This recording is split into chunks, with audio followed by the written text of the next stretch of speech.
Certainty of death, small chance of success. What are we waiting for?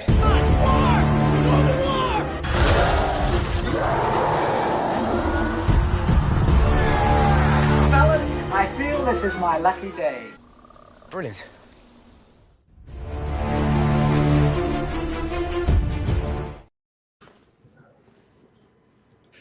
Hey and welcome to another episode of Rankum. It's going to be a fun one today. In honor of Mission Impossible Dead Reckoning, we're doing a redux of top 12 Tom Cruise movies. Got a couple of people who were on that last episode, but for various reasons I invited them back. And couple of movies. Got Jordan here. Jordan, how's it going? It's going pretty good. I'm looking forward to this. Normally when I make these lists for Rankum, they're usually pretty personal, and as far as how I would rank them, not as objective, but I might have one or two objective ones on here that I can say, hey, yeah, that deserves a spot. So we'll see. Also here we've got Dan. Dan, how's it going? I'm pretty good. I've watched pretty much every Tom Cruise movie in his entire career, going back to when I was about 5 or 6 years old. So he's one of my favorite actors I've ever watched in my lifetime. So I'm pretty knowledgeable about his filmography. And next, on the original episode, his internet was so bad, he's struggling to get out there, but he looks better today. We've got Stephen. Stephen, how's it going? Yes, hopefully my internet connection is better this time. Because I actually did rewatch it for a few minutes a few days ago, and wow, that is really bad. And last but not least, we got Matt Kearns. Matt, how's it going?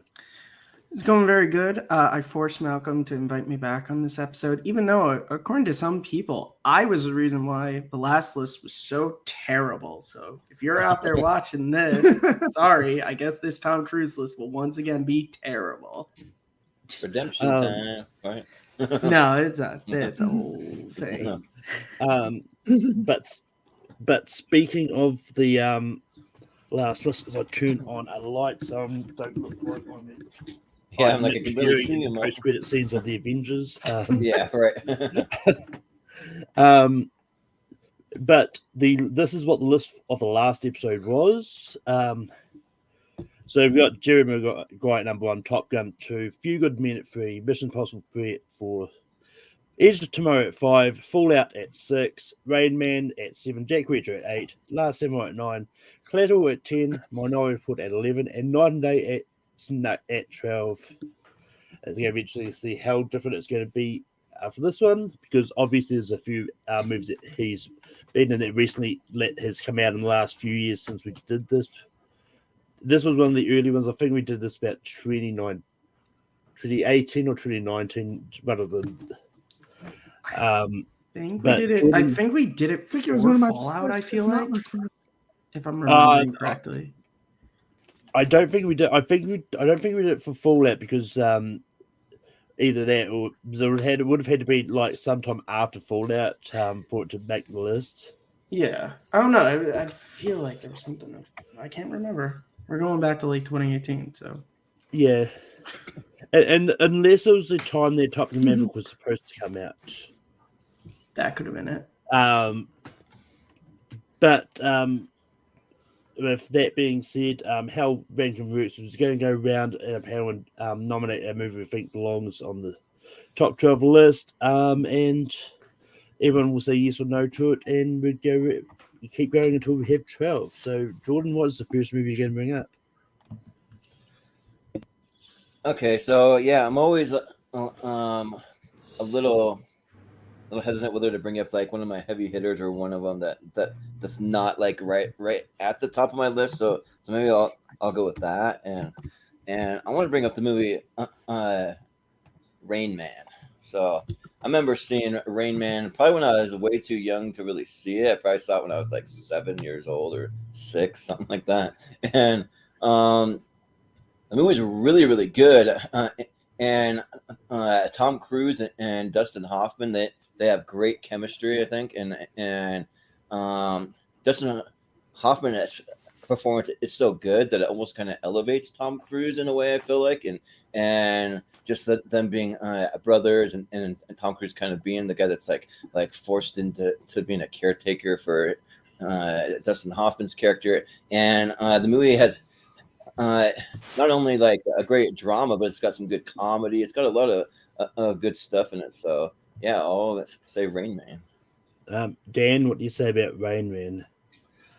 Yeah, Rain Man is actually number 12 on my list of top 12 Tom Cruise films. And it's a two-hander between him and Dustin Hoffman, but they're so good together that, like Jordan said, it just elevates Tom Cruise into where you start seeing that Tom Cruise is starting to be serious about his career, and it's not about the topic of the week or whatever. You know, each year he was doing a movie about some weird topic where he was the best at this or the best at that or whatever.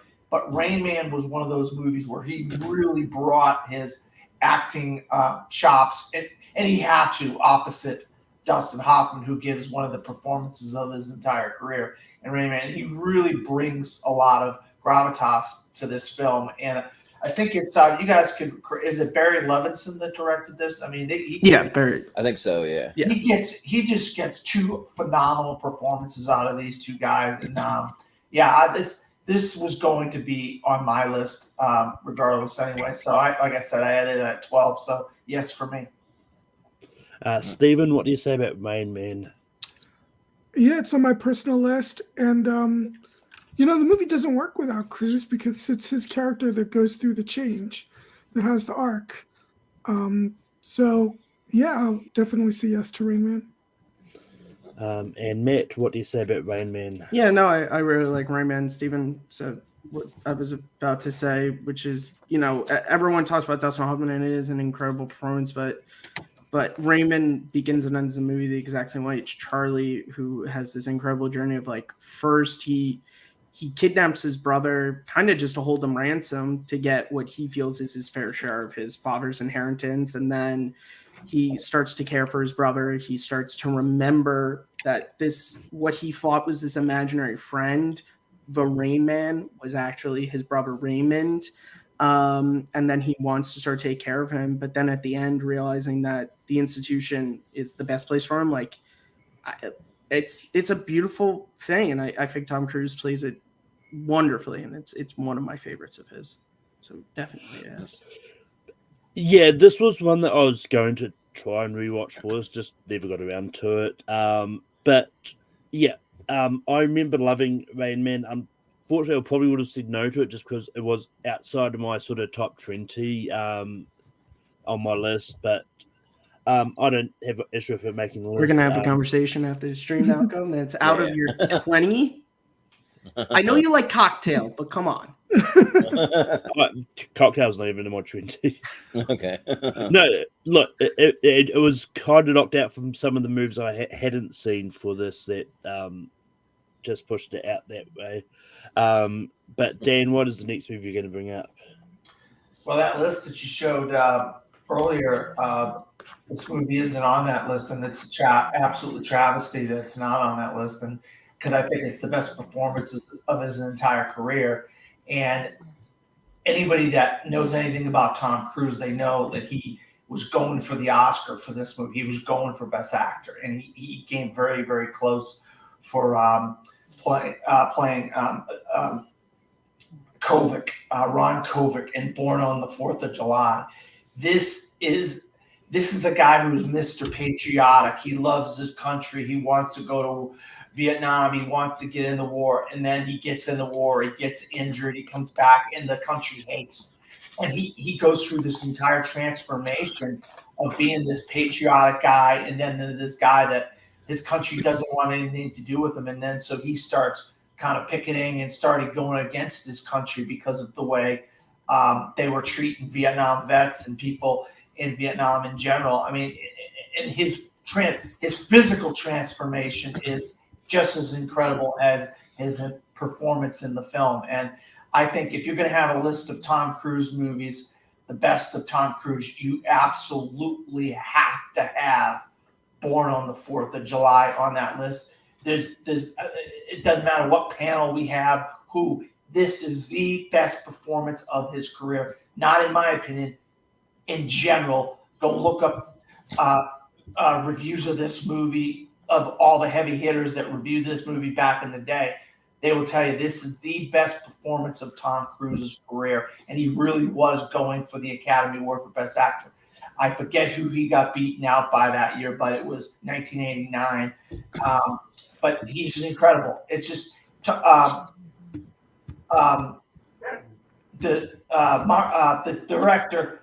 director was really on a roll. God, I can't think of the director's name right now. The Doors, Platoon.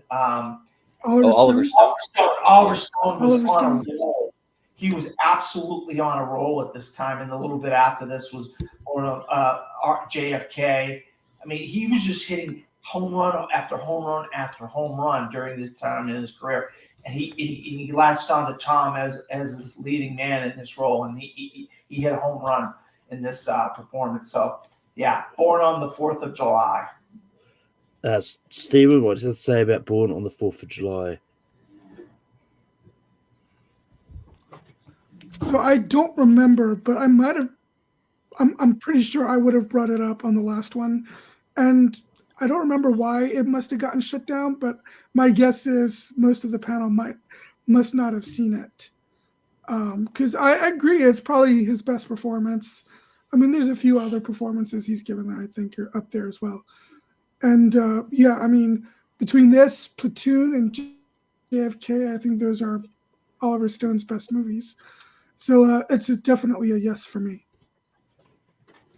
Matt, what do you say about Born on the 4th of July? Yeah, so actually, this was one of the movies I watched this week for the first time, and I absolutely loved it. I love the multiple phases that Ron goes through, to where he's, this idealistic teenager who really, believes Tom Bergeron as the Marine is like, this is what you go to do. And then even when he first comes home, there's that dinner scene where he has the fight with his brother, to where he still believes in being in Vietnam. And then, he becomes the angry drunk who goes to Mexico, and there's Willem Dafoe, who's the other, angry drunk. And then kind of the final phase is sort of him realizing that, like, it's wrong what they're doing in there. We should have never went there, and started becoming this voice. And it's wonderful. And he plays all three. And that's really difficult to play all those phases and so convincingly. Yeah, it's fantastic. So definite yes for me. Funny enough, I think part of the reason it might not have made the list is, I think, because of me and Matt had seen it, because it was a four-person panel, so it was like, so it's just me, Matt, and Stephen, and Brian Michaels. But yeah, it's going to make the list this time. I still would have given it a slight no. Like, it's, once again, it's outside. Like, I'm not a big fan of this movie. I think it's fine, but it's just ended up lower, outside my top 20 is like that. So I would have gone no. But Jordan, what would you have said about Born on the 4th? Dan's not doing Gone with the Wind anymore, Malcolm. Yeah. So if we're talking about best Tom Cruise performances, then yeah, it would probably make the list. But this is Tom Cruise movies. So if you're talking about the movie overall, like I just have a hard time with certain movies that just don't entertain me. Like, I go to the movies to be entertained, and not always, like, I'm not the. So don't get me wrong, I do like dramas. I love them, but there's just certain ones that just don't get me there. Like, I wish there would have been more war stuff. The stuff in the hospital is really hard to watch and kind of gross looking, but that's kind of part of it. The whole thing to show how bad of a situation they're actually in. So I get why they do everything, and it's all important, and I think it's great. But Oliver Stone's kind of hit and miss, and this one was kind of right in the middle for me. So it's not quite there for me, but for his performance alone, like, I don't know if he was nominated for any Oscars or anything. He should have been, but He was. He lost. Yeah. Like He won the Golden Globe, though. I think he lost to Daniel Day-Lewis for My Left Foot. Yeah. Okay. Yeah. That is a good performance. That's fair, but yeah. So it'd be a slight no for me, probably. but Born on the 4th of July is going to make the list. But then we go over to Stephen. Well, I'll go with one that is probably no surprise for anyone that it was in my top 128 on tournament fights.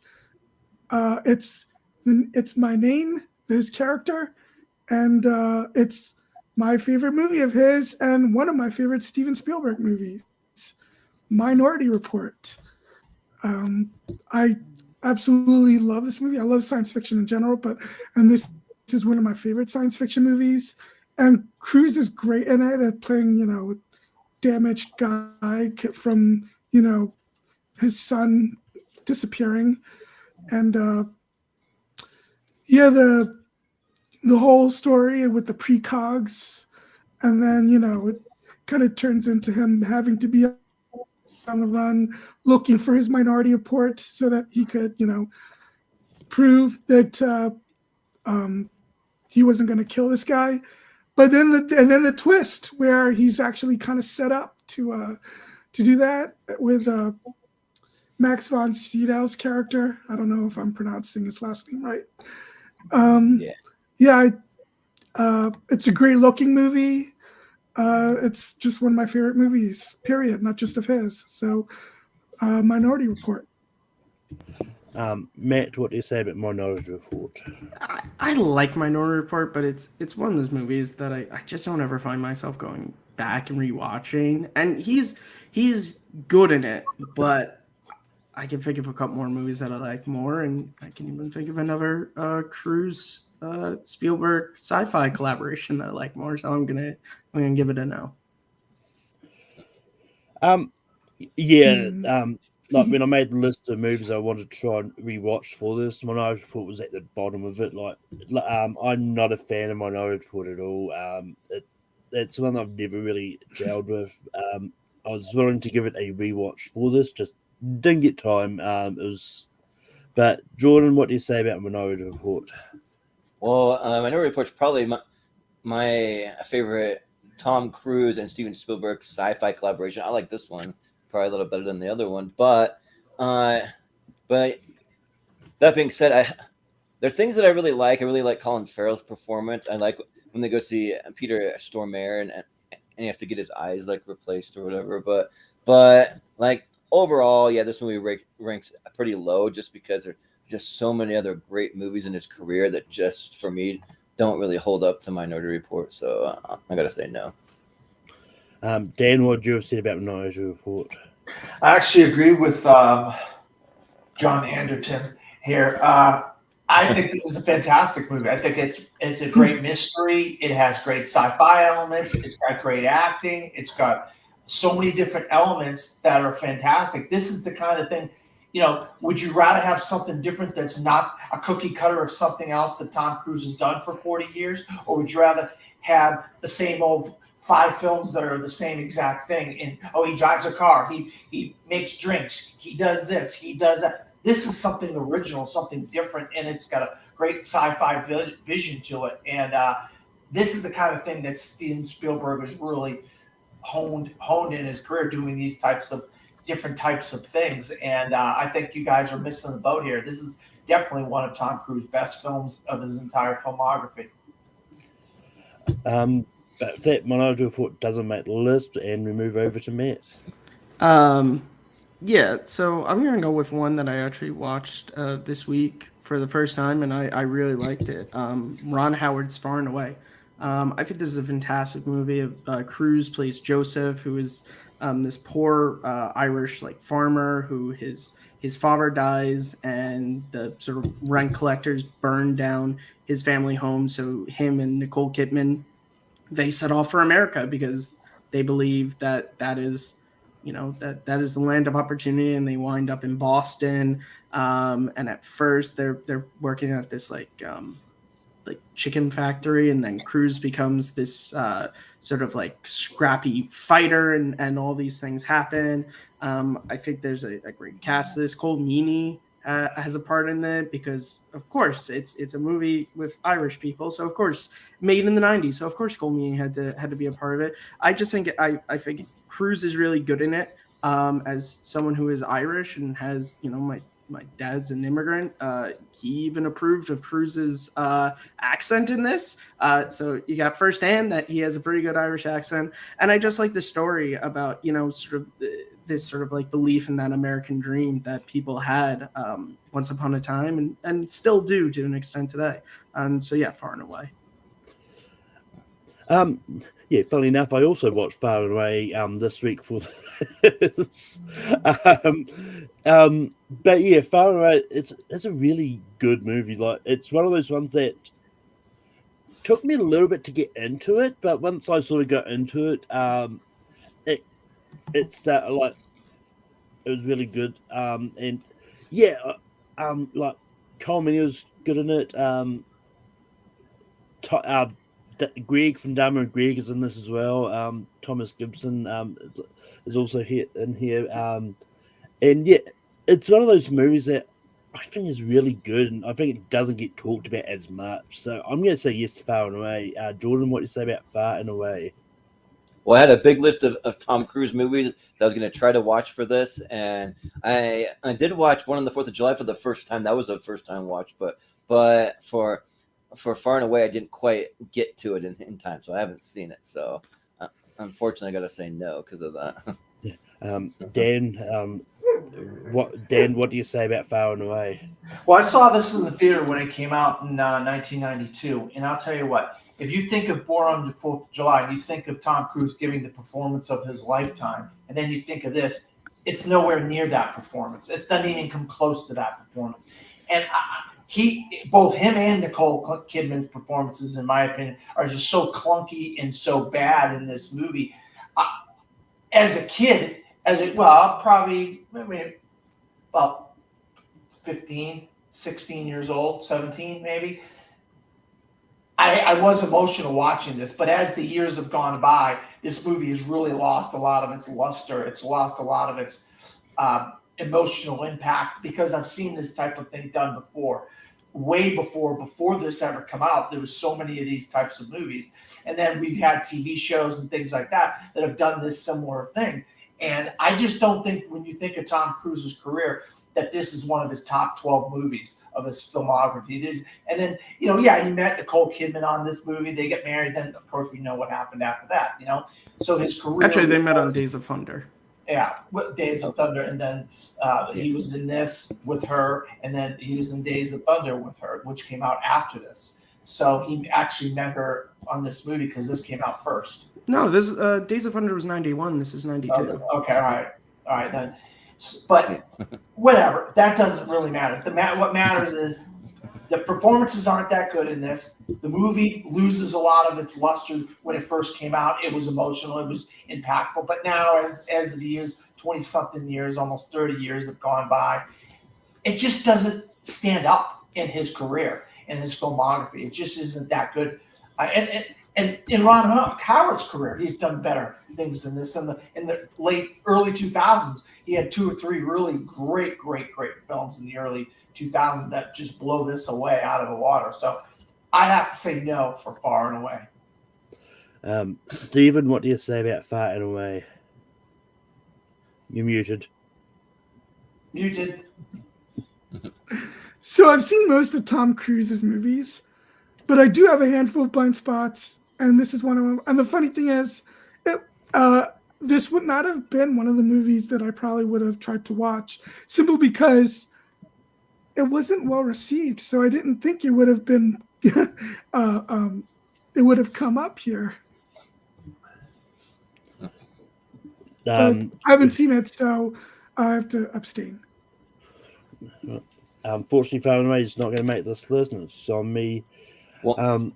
Well, Cole Meany, he just can't catch a break. We did best Star Trek characters, and Matt and Steven were on there. Brian, I think he made it to the second round, but he didn't make it much further than that. So,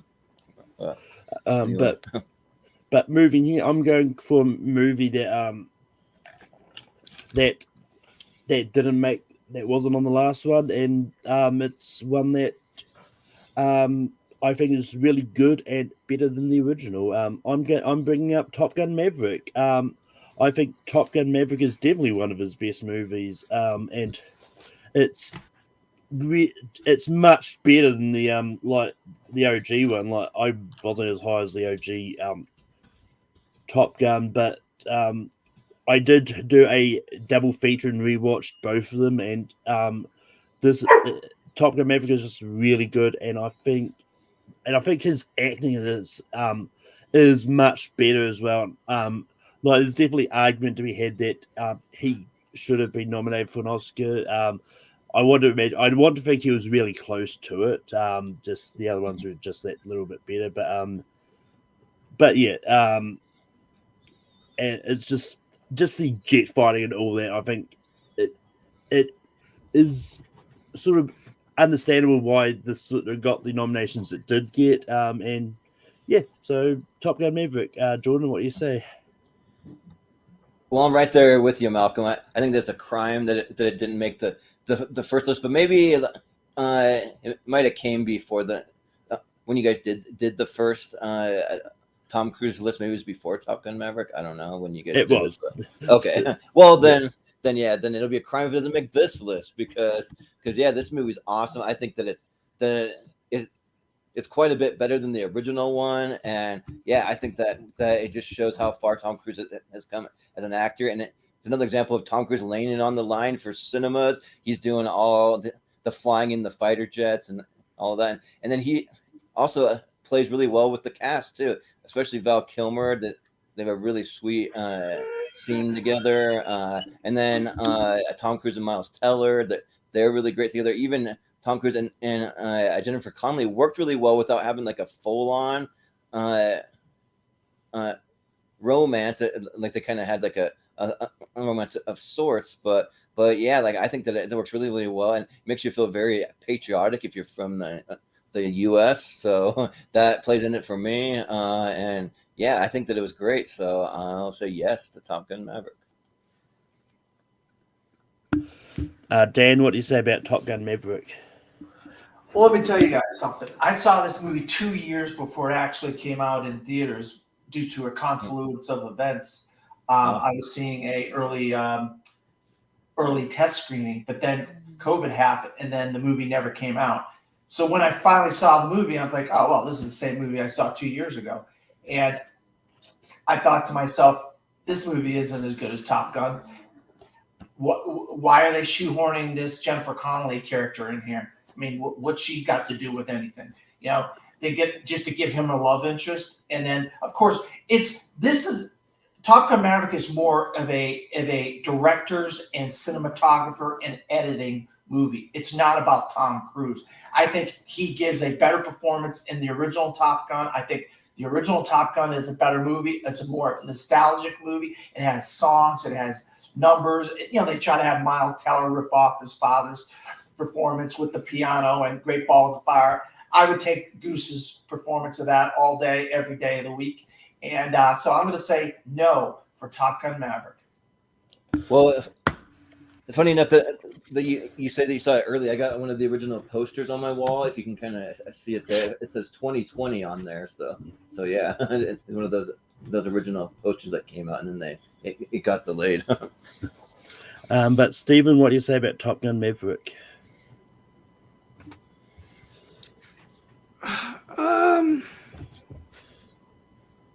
First of all, I definitely think it's definitely a better movie than the original. From the technical perspective, but not the actual movie. The original is a B movie, like this one's not. I don't know. That's just my opinion. The first movie is okay. This movie is good, even at times very good. Do I think it's one of the top 12 Tom Cruise movies? I have two lists. I have a list that I would definitely say yes to, and a list of movies that I'm on the fence. And Top Gun Maverick is on the list of movies I'm on the fence of. It would kind of be a crime if this and the original end up making the top 12, because I know people love that original. But you know what? It's since Minority Report didn't make it in, I'll say yes to Top Gun Maverick. There we go.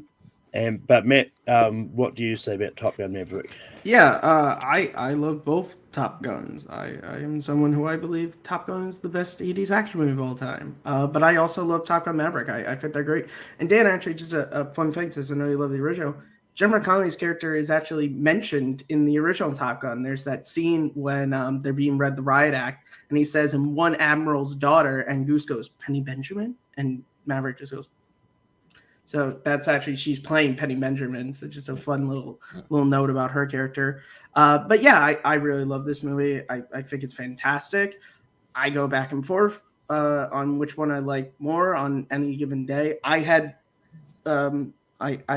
both just because I love both. So yeah, I'll say yes to Top Gun Maverick. Top Gun Maverick is going to make the list. Jordan, what is the next movie you're going to bring up? So I think we got to have at least one of these on the list. So I want to bring up one that's my personal favorite, since one hasn't been brought up. We got to have a Mission Impossible movie. My personal favorite is Ghost Protocol. I think that's, for my money, the best one. I just love the stunts that he does when he's climbing up the Burj Khalifa, when he's like racing through the sandstorm, there's some really cool stuff. I love having Jeremy Renner in the cast. I wish he would have stuck around, but he went away. But and yeah, like I just love the overall feel. I even love some of the like opening stuff, how it plays into some of the later storylines, and like the way that the tension just ramps up. And there's even some good moments of humor, like when they have the car chase, and then he just like bumps into Simon Pegg and Ving Rhames, just like coincidentally, I don't know, like, or purposely, whatever it was supposed to be. But yeah, so I'm gonna shoot my shot from Mission Impossible Ghost Protocol. Dan, what do you say about Mission Impossible Ghost Protocol? Well, from my perspective, I think, Jordan, you shot your shot pretty good, because this is my favorite Mission Impossible film. Nice. I think this is, I mean, some of the stuff he does here, where you're not getting featurettes 3 months, 4 months, 2 months down the line before the movie comes out, seeing how they make these stunts. You're actually watching the movie on IMAX. And I saw this about 3 days early on IMAX, and I was just absolutely blown away by him hanging out of this building, on the side of this building, and the stuff that they were doing regarding the windows and the Burj Khalifa. That stuff is just phenomenal for me. And then the stunt, the running, and the car chase in the middle of a dang sandstorm and stuff like that. I mean, they were upping their game. Brad Bird really upped the game for the Mission Impossible film. And I like Mission Impossible 3, don't get me wrong. But this really elevated this franchise into one of the top action franchises in the history of the world and the history of film. And they get, after this, they're just keeping up with this, or doing it, in some cases better. But the stunts in this movie, to me, are what make it stand out. And if you don't like this movie, if you're not a fan of this movie, just these stunts alone make it one of the best movies of Tom Cruise's career. And I think that's a good word to use, elevate too. Like it elevates from MI3. So yeah, I like that. Stephen, what do you say about Mission Impossible Ghost Protocol?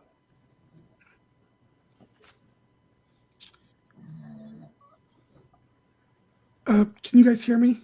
Yeah. Yeah. You're good. Okay. Because I am freezing up again, and this sucks. But anyway, my personal favorite of the Mission Impossible is actually 3. But there are, out of the 7 Mission Impossible movies, I'd say yes to 6 of them. The one that I'd say no to is not the one that most people would probably say no to, because I personally love the second one. So whatever. But yeah, everyone talks about the Burj Khalifa scene and the sandstorm.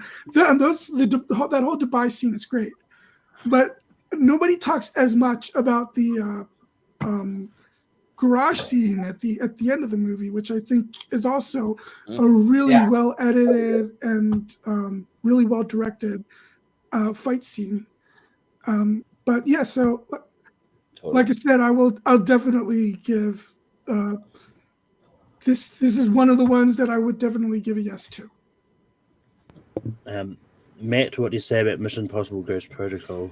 Yeah, I gotta be honest. I am a big fan of the Mission Impossible series, but there's something about not the stunts, but the story of this one that just kind of loses me. I think losing Luthor, only having him show up in the last scene, which is a great scene. I miss that camaraderie between him and Ethan throughout the movie. It's really the story for this one that I just can't get into. And so there are two other Mission Impossible movies that I think have exactly what you guys were talking about, great stunts, but also a story that I personally just get a little bit more into. So I'm going to give a slight no to Ghost Protocol. And that's right. They don't find Luther to the end, so when they bump into the guys, it's Jeremy Renner and Simon Pegg. Yeah. And that like car chase. Yeah. Yeah, I mean, you guys when it mentioned comes to- Jeremy Renner. What the heck happened to Paula Patton? Yeah, they both just kind of disappeared. I don't know. There's a lot of people that disappear from that series in between movies. Yeah. Where's Sandy Newton? Right. But yeah, I mean, when it comes to the Mission Impossible movies, on the last list, I've never seen any of the Mission Impossible movies. I've seen them all now. Well, I've seen 6 and 7. I haven't seen Dead Reckoning Part 1 yet. But I love Mission Impossible Ghost Protocol. It's not my favorite of the series, but for me, the ones that like I like a lot of them. So so I'm going to say yes to Ghost Protocol. Dan, we go to you for your next nomination. Look, I want to preface this by saying this. Just because Tom Cruise isn't in this movie for like the whole movie and it's not about his character per se, doesn't make this a great movie. And Tom Cruise's performance in this movie makes this movie great. One of the things about it that makes it great. And I know people are going to say, oh, the ending was weird. But this is about character, people. This is about life. It's about being in the world, having a commitment to yourself and various people in your life. And it's not something that like, oh, a bunch of action scenes or a bunch of this or I want to be a bartender. I want to be a race car driver. It's about character and people learning about themselves. And I think if you watch this movie and you don't think that Tom Cruise gives one of the top 2 performances of his career as Frank T.J. Mackey in Magnolia, you just don't know anything about movies. You just have not got a clue about what movies are about. And his development as a motivational speaker at the beginning of this movie and how he is being ripped to shreds by this interviewer woman at the end of this movie, and how he has a whole come to Jesus moment. Not really come to Jesus, but he has this moment of clarity about himself and he starts crying. But that, like, there's John C. Reilly, Julianne Moore, Dallas is the guy's name. William H. Macy. I mean, the movie Magnolia has got amazing performances across the board, and it's about people. It's about life. It's about something more than, oh, I want to be a bartender. I want to be a jet pilot. I want to be a race car driver. And I think you need to look at his career and say, this is a guy who wants to make movies about something. And Magnolia is about something. It's about people. It's about people's lives. Some bad things happen to some people in this movie. And I think you got to look at the one character who's supposedly has it all and has this great life. And then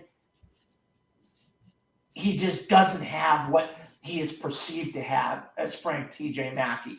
And I think this is the second or first best performance of Cruise's career. And it doesn't matter what the subject matter is or if it's got special effects or any of that stuff. This is a phenomenal performance in a phenomenal movie by Paul Thomas Anderson. It's probably one of my top 2 or 3 PTA movies with phenomenal performances across the board. You can't just judge it on one thing. You got to judge it on everything. And if you don't put this on the list, you're just missing the boat. Stephen, what do you say about Magnolia? I mean, yeah, I think it is Paul Thomas Anderson's best movie, and I'm pretty I don't remember, but I'm pretty sure it was in my top 128 in Tournament Fights. It's a great movie, and for a movie that's 3 hours, it moves pretty quick, because it moves really fast, scene for scene. So it's just a really well edited movie, and the whole cast is great, and Tom Cruise. I don't know where I would rank it in his performances, but it's definitely top 3 or 4.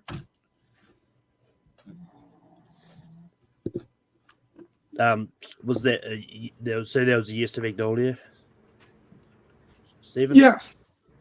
Yeah. Yes. Just being sure. Matt, what do you say about Magnolia? This is another one that I watched actually today for the first time. And I enjoyed it. I would definitely say it's a great performance from Cruise. I would have liked him in the movie a little bit more, but that is a testament to how good he is. So yes. I haven't. Recently, I recently rewatched this for the. Actually, I don't think I did. But I haven't seen this in a while. I've been meaning to rewatch this for ages, but I haven't got around to it. But as it stands, I love Magnolia. I think it's good. It's going to be an easy yes for me. Jordan, what do you say about Magnolia? Well, I was just looking out my window a little bit because I heard something. I thought it was frogs falling from the sky, but it wasn't. We actually are getting kind of like a freak windstorm out of nowhere, but so I had to close my window before everything blows off of my shelves. But yeah, I just watched Magnolia for the first time yesterday. I watched a couple long ones because Magnolia is 3 hours. Born on the 4th of July is like 2.5 hours. But yeah, it was really good. It's just like I'm kind of split because like I don't really know what was really happening. I guess they're just stories that aren't really totally interconnected and necessarily. They're just like kind of separate stories of like their experiences. But it is really good. My favorite was probably the John C. Reilly stuff. I really liked him in it, but also Tom Cruise. He was probably my second of the movie, and yeah, I thought that it was really good. And just because I have a lot of franchise stuff from Tom Cruise ranked higher, so I'm giving a little leeway to it. Some movies going or being a bit more lenient than most. So I'll say yes to Magnolia. Yeah, it was really good. If that Magnolia does make the list, Stephen, what is the next nomination you're going to bring up? Muted. Gotta be honest, I was kind of surprised that you ended up liking because I thought you're not a big PTA fan.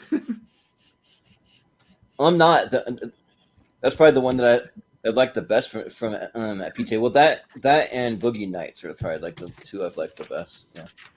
Okay, so I will go with.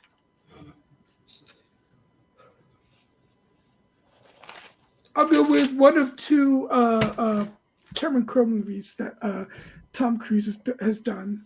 I personally love both of them and would love to see both of them make the list. But if only one of them can make the list, it's definitely the one that was number 1 on the last list, Jerry Maguire. And it's a great rom-com. It's a great sports drama. Tom Cruise is great. Renee Zellweger, Cuba Gooding Jr. Great small supporting character performances from Jay Moore, Kelly Preston, Regina King playing Cuba's wife. There's a lot of great comedy. It's very funny. But also great romance. I absolutely love. So it's got a little something for everyone, So, and I think it's great overall. So, Jerry Maguire. Matt, what do you say about Jerry Maguire? Yeah, I absolutely adore Jerry Maguire. I think it's great because I think Cruz gets to show off a lot of different aspects to his because there's the comedy and the romance to it, but there's also this great story that is sort of the sort of transformation of Jerry as a character. And he starts the movie off, he's this fast talking sports agent to where his sort of clients are really kind of just like numbers on a spreadsheet to him until he's confronted with like, wait a second, like when a hockey player he manages gets a concussion, and he sort of starts to realize like, wait a second, what are we doing? We're kind of just treating these people as not people, but as sort of just items for us, and sort of that journey and the friendship he has with Cuba Gooding Jr. and the romance he has with Renee Zellweger, the sort of father-son dynamic he has with Jonathan Lipnicki, which is just wonderful. I love, the human head weighs 8 pounds. Yeah. Can we go to the zoo? Right. The fucking zoo is closed, right? You said fuck. It's great. I think it's just a fantastic movie. So yeah, Jerry Maguire gets a yes. Yeah, this is one of the ones that I rewatched for this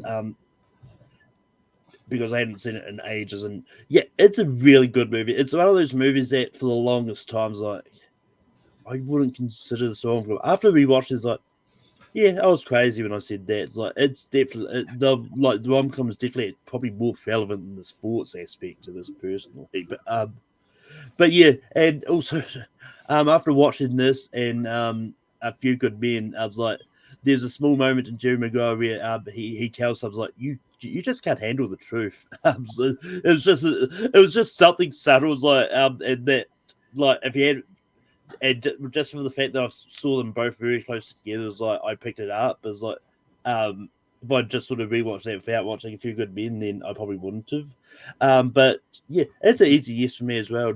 Jordan, what do you say about Jerry Maguire? So I may have the hot take. I don't know how it made number one on the last list.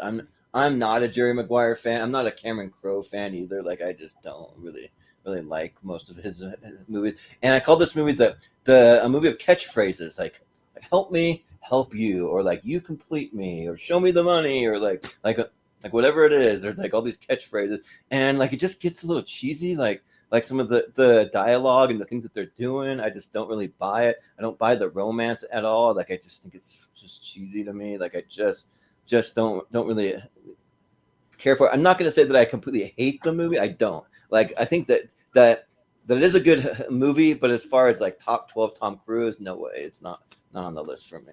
So. And Dan, what would you say about Jerry Maguire? Well, Malcolm, you don't complete me. This movie does not complete me. I really enjoyed this movie when I first saw it, but as the years have gone by and people have just like lauded such praise over this movie and the quotes and all that type of stuff, I just have had less and less love for it since I saw it back when it came out. I bet half the people out there can't even tell me what team, what's his face, Cuba Gooding Jr.'s player played for. I know what team he played for in the NFL, but also I'm really, maybe you call it butthurt, whatever you want to call it. I don't care. But I was really upset that Cuba Gooding Jr. beat Edward Norton for the Academy Award for Best Supporting Actor for Primal Fear. I think Edward Norton gives the performance of his career in Primal Fear, and then show me the money. That wins. Give me a break. Yeah. It's ridiculous. He should not have beaten Edward Norton that year. So I'm pissed off, and I'm always going to be pissed off because of that. So because of that, I'm going to have like not a lot of good things to say about Jerry Maguire. And I'm not really. I'm kind of a hopeless romantic in a lot of ways, but rom-coms it's one of those genres that have really fallen off for me as the years have gone by. I just have had less love for rom-coms, and this is one of those Tom Cruise films I just don't like as much as a lot of other ones. So I'm going to say no. I mean, that was a tough category that year too, because you also had William H. Macy in Fargo. Oh yeah, true. For the record, Cuba Gooding Jr.'s character played for Arizona Cardinals. I knew that. You had, I also knew that. you had to look it up, didn't you? Bob? You didn't know that off the top of your head. I didn't know that, but I don't I really did. care. It's a trick Good, I question. did. That was- Two that of was us knew it. a trick question. See, that's trivia. That's just these are the things about movies you're supposed to know. But moving on, Matt, what is your next nomination? It's funny because my next nomination you alluded to when you were talking about Jerry Maguire. I'm bringing up A Few Good Men. I think this is an incredible courtroom drama. You got Tom Cruise, you have Jack Nicholson, you have Demi Moore, Kevin Bacon. He's great in this too. It's a great story too about these two Marines who are put on trial for the murder of a fellow Marine, and sort of there's sort of this unraveling of sort of what is actually going on in Guantanamo Bay with Jack Nicholson, and kind of were these Marines acting on their own, or were they kind of ordered to do this, and sort of everything that gets pulled out of it. Kevin Pollak is also in it. I have to mention him because he's wonderful in it too. Yeah, I don't know. It's just one of those movies that every time I watch it, I just sort of get reminded why I love it so much. And also, Cuba Gooding Jr. has a small cameo in it as one of the witnesses, or not witnesses, but I guess one of the sort of people they put on the stand. He's one of the Marines, right? I want to say he is. If I'm remembering his uniform correctly, he's a Marine. But yeah, this is one that I it was either a rewatch for me or a first time watch. I'm pretty sure it was a rewatch. It's one of those ones like I'm pretty sure on the last list I hadn't seen this. I think I had seen this since then. I just can't remember if this was my first watch, but yeah. But yeah, Cuba Gooding Jr. was Carl Edward Hammaker, USMC, which I think is Marines. So he's one of the Marines. But yeah, no, A Few Good Men is a really good courtroom drama. It's one of those courtroom dramas is one of those sort of genres that has kind of dropped off a little bit in recent years. There hasn't really been as much come out since, like, Trial of Chicago 7 that came out sort of recently, but I don't think there's a lot that come out these days. But A Few Good Men is just one of the good examples of a really good one, and especially like the scene that everyone talks about, like You Can't Handle the Truth, and all that. It's just one of those movies. It's really good.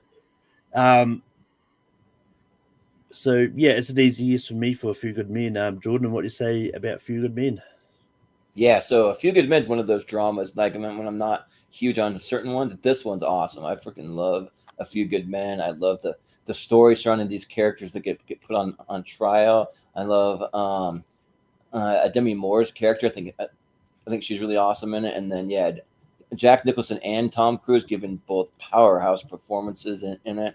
And yeah, it's got a great supporting cast with Kevin Bacon in there, and your boy Kiefer Sutherland, Steven, he's in it, and then Kevin Pollak. It's a pretty good crew there, and like normally a courtroom dramas kind of bore me, but this one just like I was engaged from the beginning to the end. Like, they had me hooked. So yeah, it's an absolute yes for me. A Few Good Men, yes, it deserves a spot.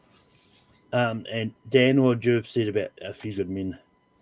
Yeah, well, I saw this in the theater when I was a kid, and I was blown away by the two people, Jack Nicholson on the stand and Tom Cruise going after him, and they were just playing this game of cat and mouse against each other on the stand. But you could tell this was coming to a head earlier because of things that Nicholson's character does, and earlier some of the decisions that Cruise's character does. But this is really a great courtroom drama. But I think it's elevated by you can't handle the truth, and that those two guys going at each other like two cats or two dogs fighting each other, and that, and we forget some of this stuff is based in reality. Code Reds is a big thing in the military about respect, disrespect, being different, and whatnot. Nowadays, you couldn't even come close to getting away with any of this kind of stuff in the military with the various different rules and acts and things that the military has to support so many different types of people in the military. So this movie was a movie of its time because of when it came out, but now it's kind of obsolete in a lot of ways, but it still was great at that time when it came out, and it started showing Tom Cruise really started becoming Top Gun, A Few Good Men, he was starting to really crank out some great films in his filmography, and this is another one.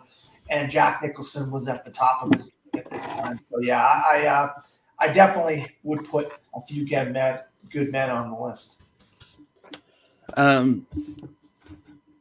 Stephen, what do you say about A Few Good Men? You muted. I actually did the Jack Nicholson monologue in my high school theater arts class. Oh, nice. That's cool. Yeah, it's a great movie. I think it might have been Aaron Sorkin's first movie. I think he was adapting his own play, I think. And I think Rob Reiner directed this, I think, right? Is that right? Yeah. Yeah. So one of his best. And everybody is great, and yeah, it's just a really gripping and highly engrossing movie. So it's definitely a yes for me. And Yeah. within, I was gonna say Rob Reiner had a hell of a career, like around this time with like A Few Good Men and like The Princess Bride and Misery, When Harry Met Sally, Stand By Me. Like he was kind of on fire for that time period. oh yeah, no, this is one that a lot of people do say that like Rob Reiner's career, like this is one of his like, because I know a lot of people go like best streak for directors, like Yeah. point to But this. I would He's argue definitely one of the best actors turned directors. But I would Yeah. argue that if you're going to say it ended after this, because I personally love The American President, and Oh, that's yeah. the one he did after this. Yeah, no, I was getting to that, like, because I think it's from The Princess Bride to The American President, and people generally talk about when they talk about this streak of greatness. But yeah, but Few Good Men does make the list, and it's on me. And yet, for my next movie, I'm going to pick a movie that's directed by Tony Scott, and I think is really good, and I watched it for the first time for this week. So it's obviously not the Tony Scott movie you're thinking of. It's Days of Thunder.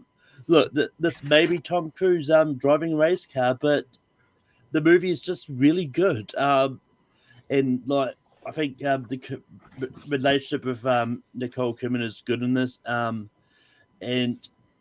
yeah, it's one of those ones like there's a lot of people because I've heard so much about this movie. I've heard a lot of people talk about Tom Cruise and Nicole Kidman in it, but it's like when I was watching it, I was like watching the opening like credits when they show the things. Like, God, I miss actually opening credit sequences when they show the names at the start of the movie.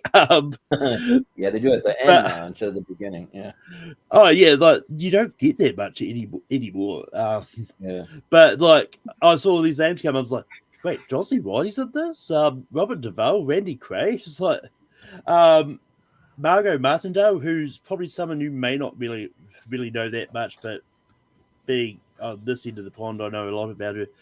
She was the Babe's, the farmer's wife in Babe. If you want, but there's like seeing all these names sort of pop up. Like this is actually a pretty big cast, and a lot of these are either really early on in the career, which is the case of John C. Reilly, but like Robert Duvall's, this is probably would this be near the end of his career? So I don't know. No. Well, I mean, it's one of those ones like I know he was in The Judge, but I don't know sort of how much he was acting sort of between here and The Judge. But He was also in Jack Reacher. Yeah. yeah, but I think Days of Thunder is a really good movie, and it's a lot of fun. So I'm going to see how this goes. Jordan, what do you say about Days of Thunder?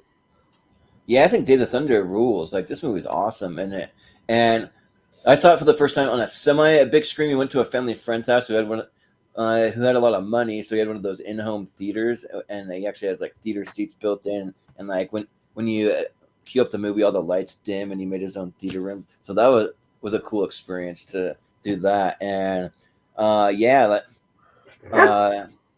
there's a very stacked cast, and like I forgot like how good people like Randy Quaid, like it's sad what happened to him because he was a phenomenal actor, and then Michael Rooker, he's awesome in it, and of course Tom Cruise being Cole Trickle, and this movie is in my top 12.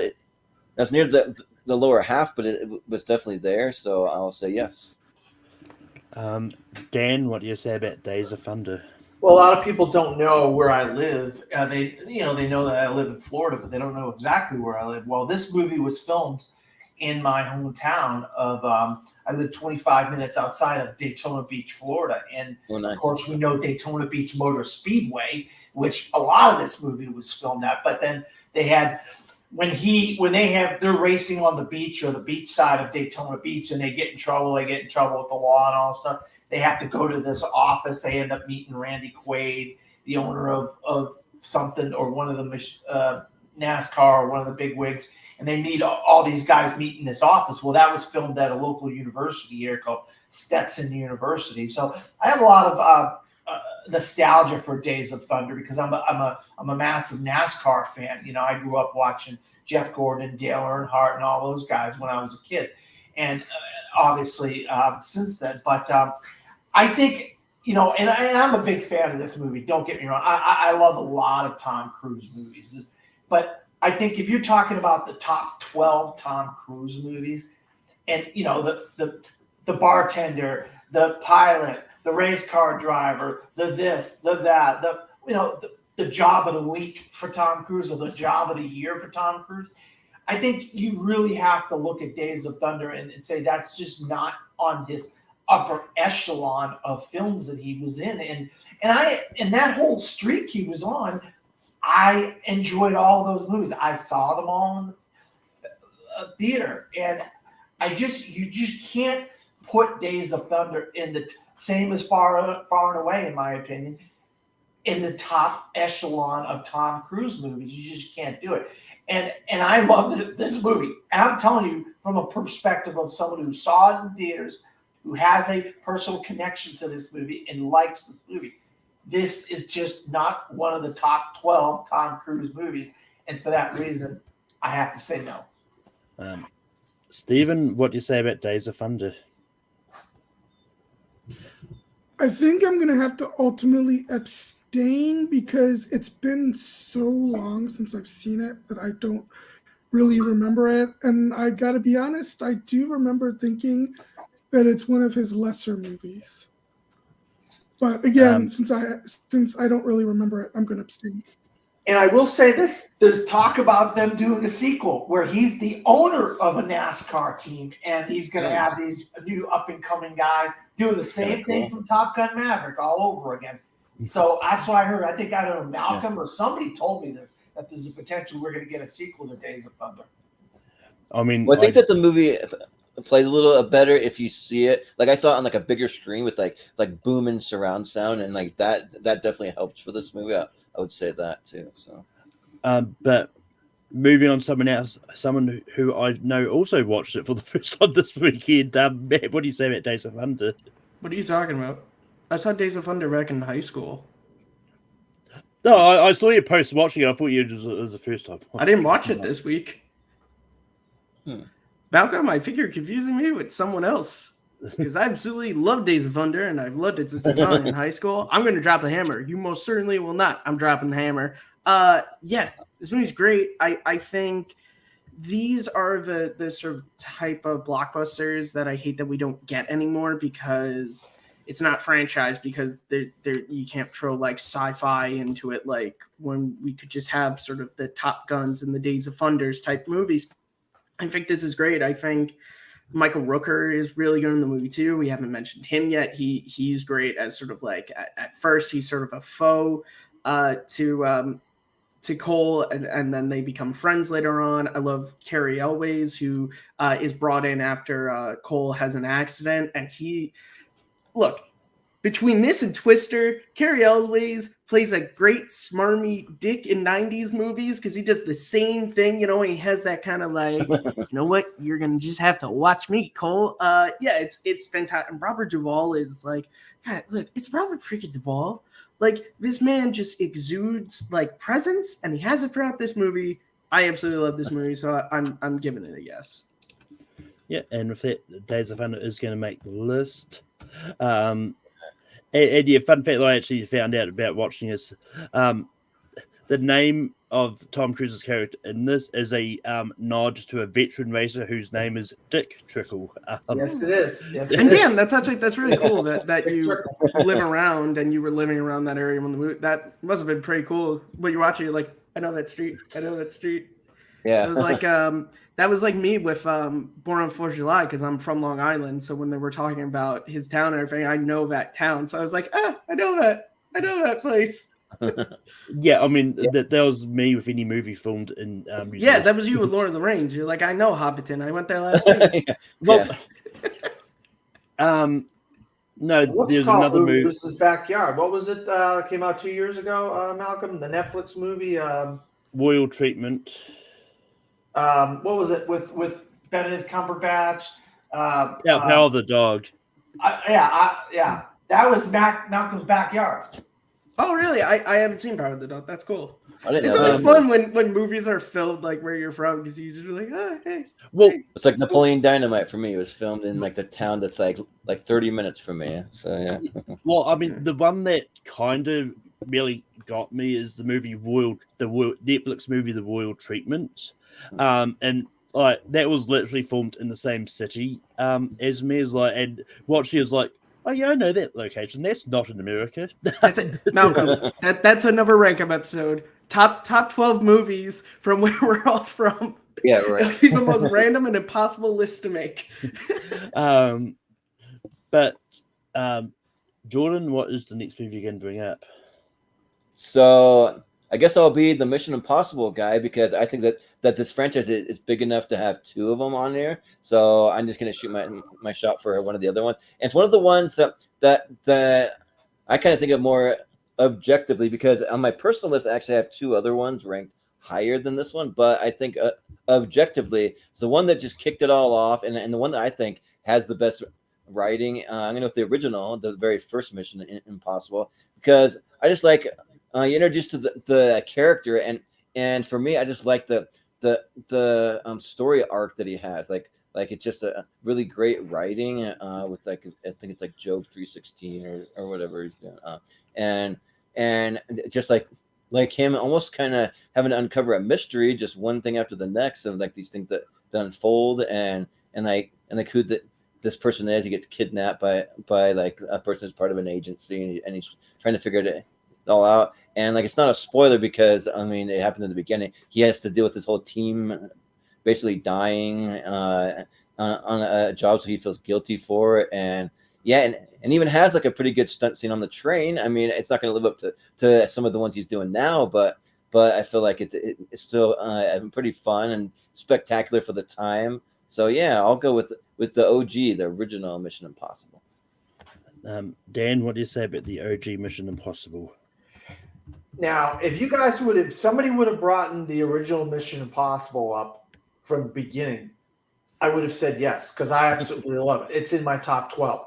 But because we brought up Mission Impossible Ghost Protocol, I don't think this room has enough room for two Mission Impossible movies. And I think if you look at the guy's career, he's been acting for 50 years almost. You can't put 3 or 2 or whatever movies from the same franchise on a list when he's got so many other films that he was in. and then he gives so many other good performances, and there's so many different types of movies that the guy's been in. If you would have said this first, Jordan, I would have said yes. But because you brought up Ghost Protocol and I already voted yes on Ghost Protocol, I'm voting no on Mission Impossible. Yeah, my argument is just that there's enough good ones in there to like beat out some of his other performances. I feel. I don't think so. I don't think so. Stephen, what do you say about Mission Impossible? Steven, muted.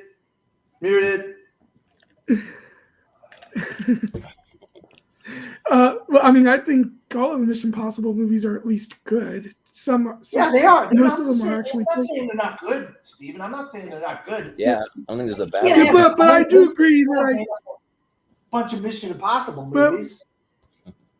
But I do agree that there should probably only be one Mission Impossible movie in the franchise. Also, I said 6 out of the 7 I would say yes to, and there's one that I would say no to. This is actually my least favorite of the Mission Impossible movies. I think it's good, but it's my least favorite. So that would be a no. Matt, what do you say about the OG Mission Impossible movie? Yeah, after rewatching, this one is actually my favorite of the series because it's the only true spy thriller of all of them, because kind of starting with 2 and when you get on the later ones, they really do sort of embrace sort of the action, and it's great. But I really like more this one for sort of, you know, John Voight as Jim Phelps and all the stuff in the beginning and the Knockless and Jean Reno and his whole thing. But I unfortunately, when I come on these things, I kind of just have a rule to myself, whether it be Harrison Ford or any of these others, sort of like, you know, Stallone, the same thing. Is just like, I only put one movie from a franchise on here, and because we have a Mission Impossible movie, I have to say no, even though it's my favorite, just because, you know, but Cruise has a lot of great movies that aren't just from this franchise that I would like to get on the list. This is my favorite, and I'm saying this, so it shows you my commitment to Cruise. Yeah, I mean, it's one of those ones like, I really do. I like the Mission Impossible movies. I do. I think from 3 onwards, I think they were really good. I think I do like the first one, but unfortunately, it was sort of on the edge of the sort of range that I would have suggested to it. I mean, not that it matters now. I'm still going to give it a slight yes, but it's got enough no's. It's not going to make the list. But yeah. Well, just think about it. Once you guys say no to all these ones, think about which Mission Impossible movies are better than some of the movies that we picked for this list. Because there's, I guarantee you, there's some. That's all subjective, though, Jordan. Yeah. Yeah. Just think about it. That's what I'm saying. Like, to each their own. Yeah. Yeah. But Dan, what is your next nomination? My next nomination is a Michael Mann film, and I'll tell you what, if you haven't watched a lot of Michael Mann films, he sets his movies in like a reality, like a kind of like a realistic world that we're all part of. The way the camera is set up and the way the camera views this world that these characters are in. So this movie that Tom Cruise was in, he acts opposite Jamie Foxx. It's like it's actually happening in Los Angeles. Like you're viewing this stuff going on at that time, in that particular place and time. And that's what I love about Michael Mann films. His movies look real. They look like they're really going on at that moment. And he plays a hitman here, and he has to go pick up Jamie Foxx and stuff. And he has this gray hair. You know, at this time, Tom Cruise to this very day doesn't have gray hair. So he's playing this grizzled kind of hitman character, and this stuff goes on at this apartment complex, and he has to get Jamie Foxx, and then he kind of has to get Jamie Foxx on his side, even though he's picking him up because it's a job. He's doing a job that he's supposed to be doing, and all this stuff transpires. But I think if any top 12 Tom Cruise list, you got to put Collateral on the list, I think, and this is just such a phenomenal film, and Jamie Foxx, another two-hander with Tom Cruise, acts opposite somebody else, and they just elevate their game opposite the other person, you know. And I think him playing a seedy kind of hitman character against type is something we haven't seen him do. Him playing a bad guy, we don't see him play a bad guy that often. Really, not much at all. Maybe a couple times. And so for him to play a seedy kind of hitman, it's kind of interesting to see him play that role in a film. And opposite Michael Mann and Jamie Foxx, who was on fire this year, he had won an Oscar this year for Ray, and he got nominated for Best Actor and Best Supporting Actor the same year. Jamie Foxx did for Collateral and Ray. But yeah, I think I would have. It doesn't matter how many movies he makes. I would put Collateral on a top 12 list. Stephen, what do you say about Collateral?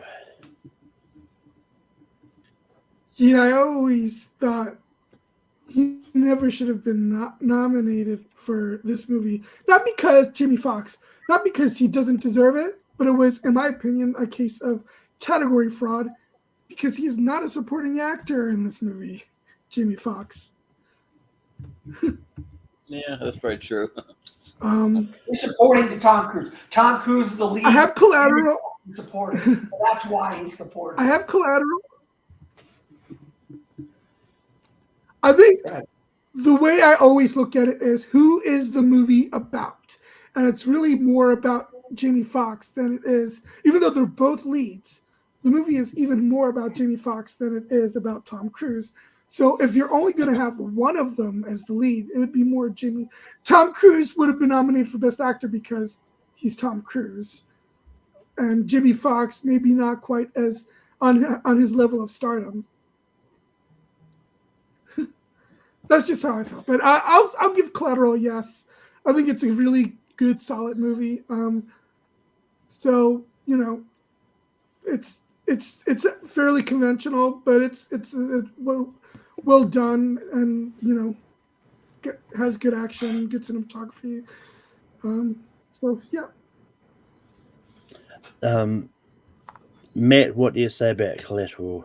Yo, homie, is that my briefcase? Collateral is fantastic. Yeah, this is one of, I think, only 2 times Cruise has ever played the bad guy in a movie, because there's this in Interview with a Vampire. He doesn't really, which makes sense because he's, you know, spent his career, you know, kind of playing hero characters. But he is fantastic in this, and you know that scene that I just mentioned, how he just takes out that group of guys, and you know, Mark Ruffalo's in this as the cops are chasing down him and Jamie Foxx, and I think he's fantastic in it. I really like Jamie Foxx's kind of arc in the movie, how he's this sort of really like nebbish, you know, taxi driver who sort of has these sort of flights of fancies that he's going to own this limousine company, but he really knows he's never going to. And you even have that with the scene when he goes, when Cruise makes him go to the hospital and visits his mom and all that stuff. And then Jada Pinkett Smith, I think, is great too. And I really like how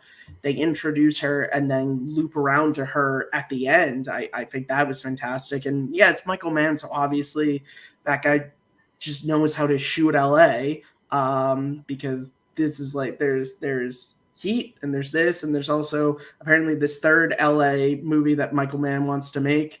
And hopefully we get it, so we can have this amazing LA trilogy. Yeah, Collateral is definitely one of Tom Cruise's best. Yeah, I haven't seen Collateral in ages. This is another one that I was hoping to get around to rewatching for this. And it's another one that had I not watched a few more movies for this, I probably would have said yes. It's just outside my top 20. So I'm going to give it a slight no. But Jordan, what do you say about Collateral? So Collateral is awesome. I love this movie, and yeah, it's really cool seeing Tom Cruise play a villain. And just think of like some of those scenes where he like drags Jamie Foxx into the jazz club, and then he ends up shooting a bunch of guys at the end. And then there's a scene where he's like running down the street and he gets hit by a car. Like there's just some scenes that kind of stick with me in it, and yeah, but just based on Tom Cruise's overall filmography, like this movie's still just outside of my top 12. But it's one of those movies that maybe I wasn't going to bring up, but if someone else did, I'll give it a yes, because like I really would be happy to see it on the list. So yeah, I'll say yes. That Collateral does make the list. Also, fun fact: Jason Statham has a cameo in this. Is credited as just Airport Man. Yeah, I gotta go back and find that. I love Jason Statham. Yeah, and also because of that, like Louis Leterrier, the director of The Transporter, interpreted Jason Statham's scene as just as portrayal of his character Frank Martin, because he made the comment that if the Transporter franchise fails, then that Frank Martin will just cameo in movies, and mentioning Jason Statham's cameo appearance in Collateral has been him just reprising his role as Frank Martin. That's funny. But that, Stephen, we go back to you. What is the next nomination? I'm gonna go with. Where is my list?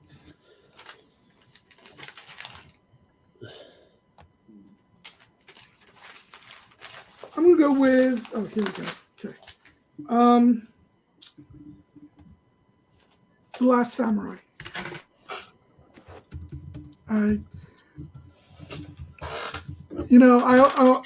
People are always saying that it's another white savior movie, but I don't think that's true at all. I think he's the one that's being saved, but by this way of life, and I just think it's a really beautiful looking movie, and it's and thematically as well. And both Tom Cruise and Ken Watanabe are both fantastic in this. Then you have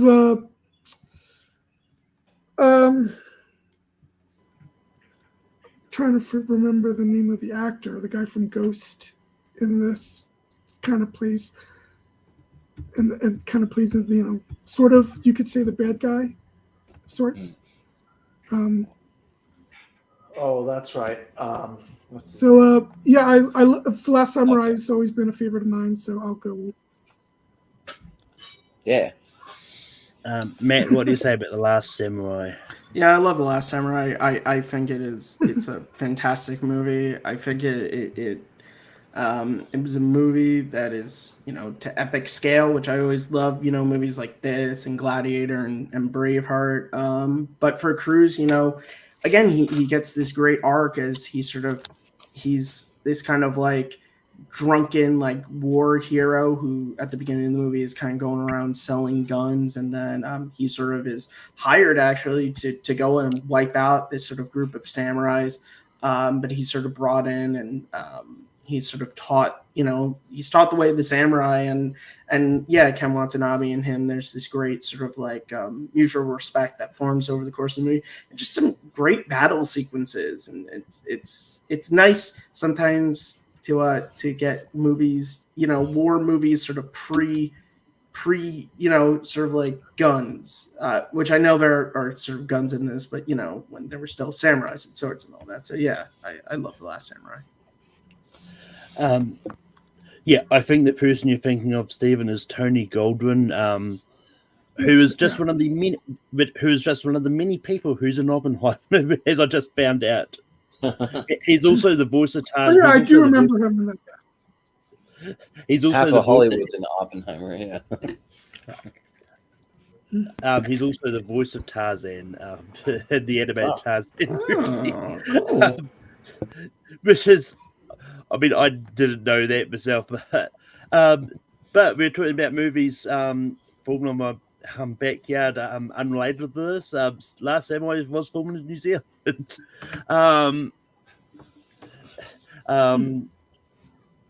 Just one of two movies, to my knowledge, was starred Tom Cruise and was filmed in New Zealand. But Last Samurai is a really good movie. It's and yeah, I enjoyed it a lot. There's another one I was going to try and rewatch, just didn't get around to it.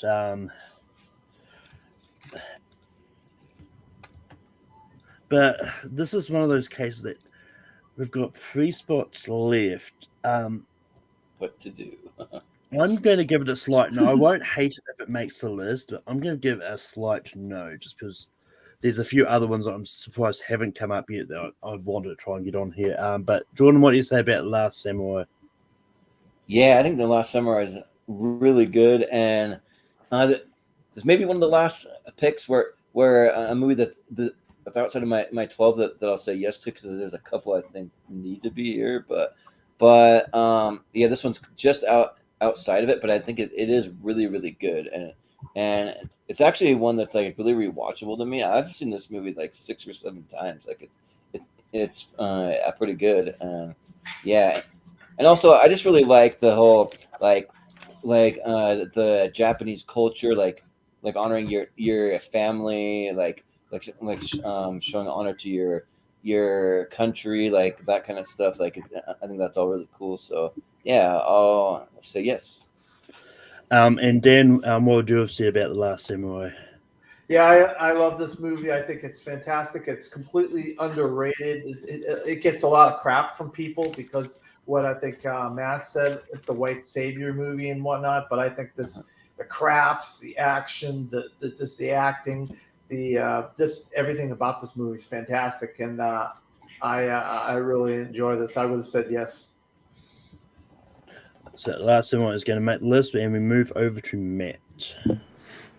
So I know we're down to our last, was it 2 spots now? 2 spots, yeah. Yeah. So now we're in Hail Mary territory, and whatever, I'm just gonna throw stuff at the wall. I'm going with one of my favorite comedic performances of Tom Cruise, which is Tropic Thunder. His performance is Les Grossman.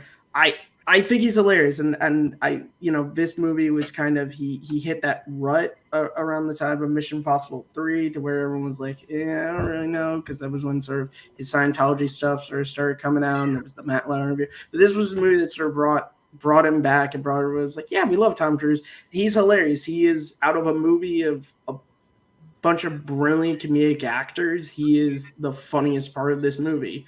He is still the part that, all these years later, people will still talk about. And there's always, I've always seen there's sort of these talks about doing a sort of spin-off movie, which might not work, but for now we still have this great, hilarious performance from an actor who normally doesn't do just straight up comedy. So yeah, Tropic Thunder.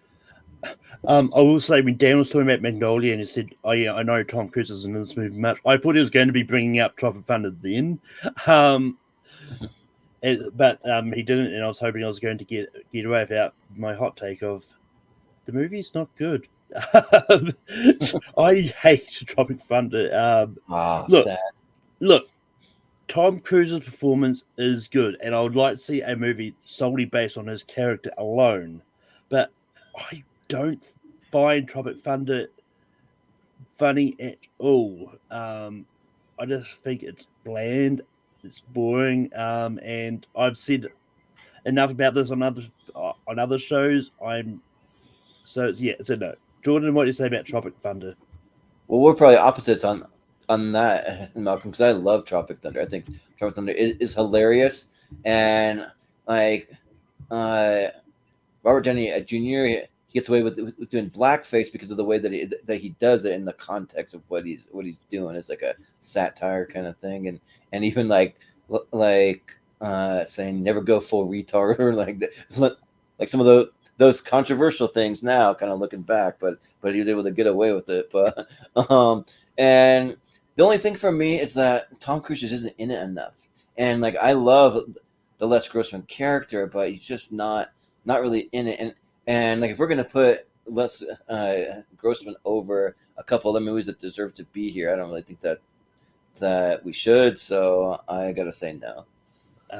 Dan, what do you say about Tropic Thunder? Yeah, hot take. I actually agree with Malcolm here. It's a miracle. Me and Malcolm and I actually something. We hardly ever agree on Miracles things. happen. I actually do believe Les Grossman is one of the funniest parts of this movie, but I don't believe this movie as a whole is a good movie. And I know people quote this movie all the time. I just am not a fan of this movie, and I actually own this movie on 4K. I'm not a fan of this movie. Why I bought the 4K, I don't know, but I'm not a fan of this movie, and I would have definitely said no, and I'm saying no right now. Stephen, it falls on you. What do you say about Tropic Thunder? No, that was 2. That would be only 2. Steven. Yeah. Uh, I was gonna say, yeah, how's it I'm fall on not big on this Steven? movie either. I don't hate it, but I'm really Jordan, not did you big on say it. yes? Jordan I said said no. no. Oh, right. Sorry, Steven. Anyway, continue, Stephen.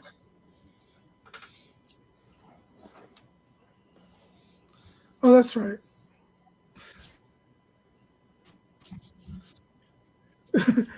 Yeah, I'm just. There's one scene that made me laugh, and that's when he's got a prop, and he's. That's the only scene in the movie that really made me laugh. I don't care for the movie otherwise, so I'd say no. Yeah, I knew it was a Hail Mary pass, but I just had to talk about it because I love Les Yeah. Grossman. I figured someone would bring it up. Yeah. I'm not gonna lie. I thought no one's going to bring it up. Oh. I thought if it was going to come up, it would have come up early. Well, it's popular in the community, so I thought people would. But... Well, I mean, it is, but it's also one of those ones, like especially with Tom Cruise, like he's not in the movie much, so I don't think would have come up. I love Tom Cruise in it. I never said I loved the whole movie. I heard there was rumor of a remake, not a remake, but a spinoff just with his character. Yeah, I heard that I don't too, know but that. it was one of those things that came out. I think it was Peacock or something wanted to do, but like it was just one of those things that came out and just. I don't know if it's been heard of it since. It's a he who must not be named situation. I think if he who must not be named was still going and producing movies and making movies, you probably would have gotten the Les Grossman spinoff. But because all that stuff happened, I think people wanted to distance themselves, especially from Tropic Thunder. That's just my opinion. 2 cents. I don't know facts. I mean, it could just be a case of Tom Cruise is busy because COVID messed a lot of things up, and I think he might have been busy filming Dead Reckoning and Maverick and all that sort of stuff. Well, if they do it, you got to get every A-lister in Hollywood you can possibly get, and that's going to be expensive. So, but I feel like you just need it for a movie like that. You do. Well, I think it depends on how they do it, though, because if they do it as a series, then you only really need to pay like an A-lister. You could focus. Each episode can be on him helping a different. Yeah, I'd honestly just watch a show where it's just him and Bill Hader together. It's just honestly. But anyway, this is not us talking about possible ways to do a spin-off to Tropic Thunder. That's next week's list. Yeah, it'll be on the Patreon. Do you have a Patreon? No. Probably should.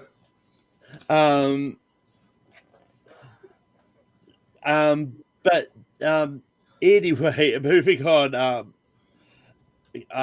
For my next nomination, I'm going to bring up one that I thought for sure would have come up much earlier than this, just based on how well it's regarded. And see if you bring up the right one. And that is Edge of Tomorrow.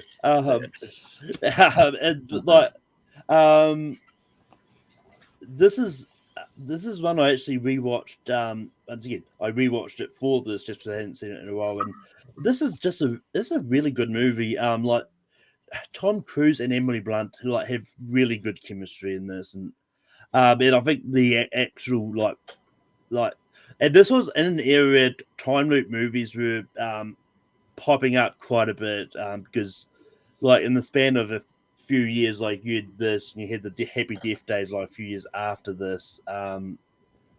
Pretty sure there's some other time loop movies in amongst this as well, but oh yeah. But yeah, like Edge of Tomorrow is just one of those ones like that took the whole time loop thing and actually give it its own like little wee spin and did it as a full blown like action sort of type movie, and I think they do it really well, and I think it's a really fun science fiction movie. Jordan, what do you say about Edge of Tomorrow? Yeah, I think Edge of Tomorrow is awesome. And yeah, I'm shocked that it took this long for someone to bring it up because this movie definitely deserves a spot on the list. I've been playing. Well, I haven't done a stream for a little while, and I want to get back to it. But there's this video game called Deathloop I've been playing. That's like the same kind of like premise where you're in a time loop, and every time that you die, you restart, but you get to keep all the knowledge that you had and all the different things. So you like learn stuff as you go, and yeah, yeah, Edge of Tomorrow did it so cool, and yeah, and that the line I can't remember off the top of my head now, but once you watch the movie from Bill Paxton's character, like it gets stuck in your head over and over again because he like it reappears right then. And then Emily Blunt, she's a total badass in this movie, which I don't love Emily Blunt in like everything. I thought she was just okay in Oppenheimer. And then I wasn't like thrilled by her character, but in Edge of Tomorrow, she was awesome, and like just being an action hero like that, and yeah, just like the whole journey, like you're with him for this journey, and you just want him to make it and figure this whole alien stuff out. So yeah, and this is another one that I've heard rumors of a potential sequel. I just don't know if it made enough money to warrant that. I don't know, but yeah. So yes. Dan, what do you say about Edge of Tomorrow? Actually, Jordan, I believe this is getting a sequel. Tony Gilroy, it's his next movie. I think it's Tom Cruise's next movie that he's going to be doing. I heard this did get green lit for the sequel.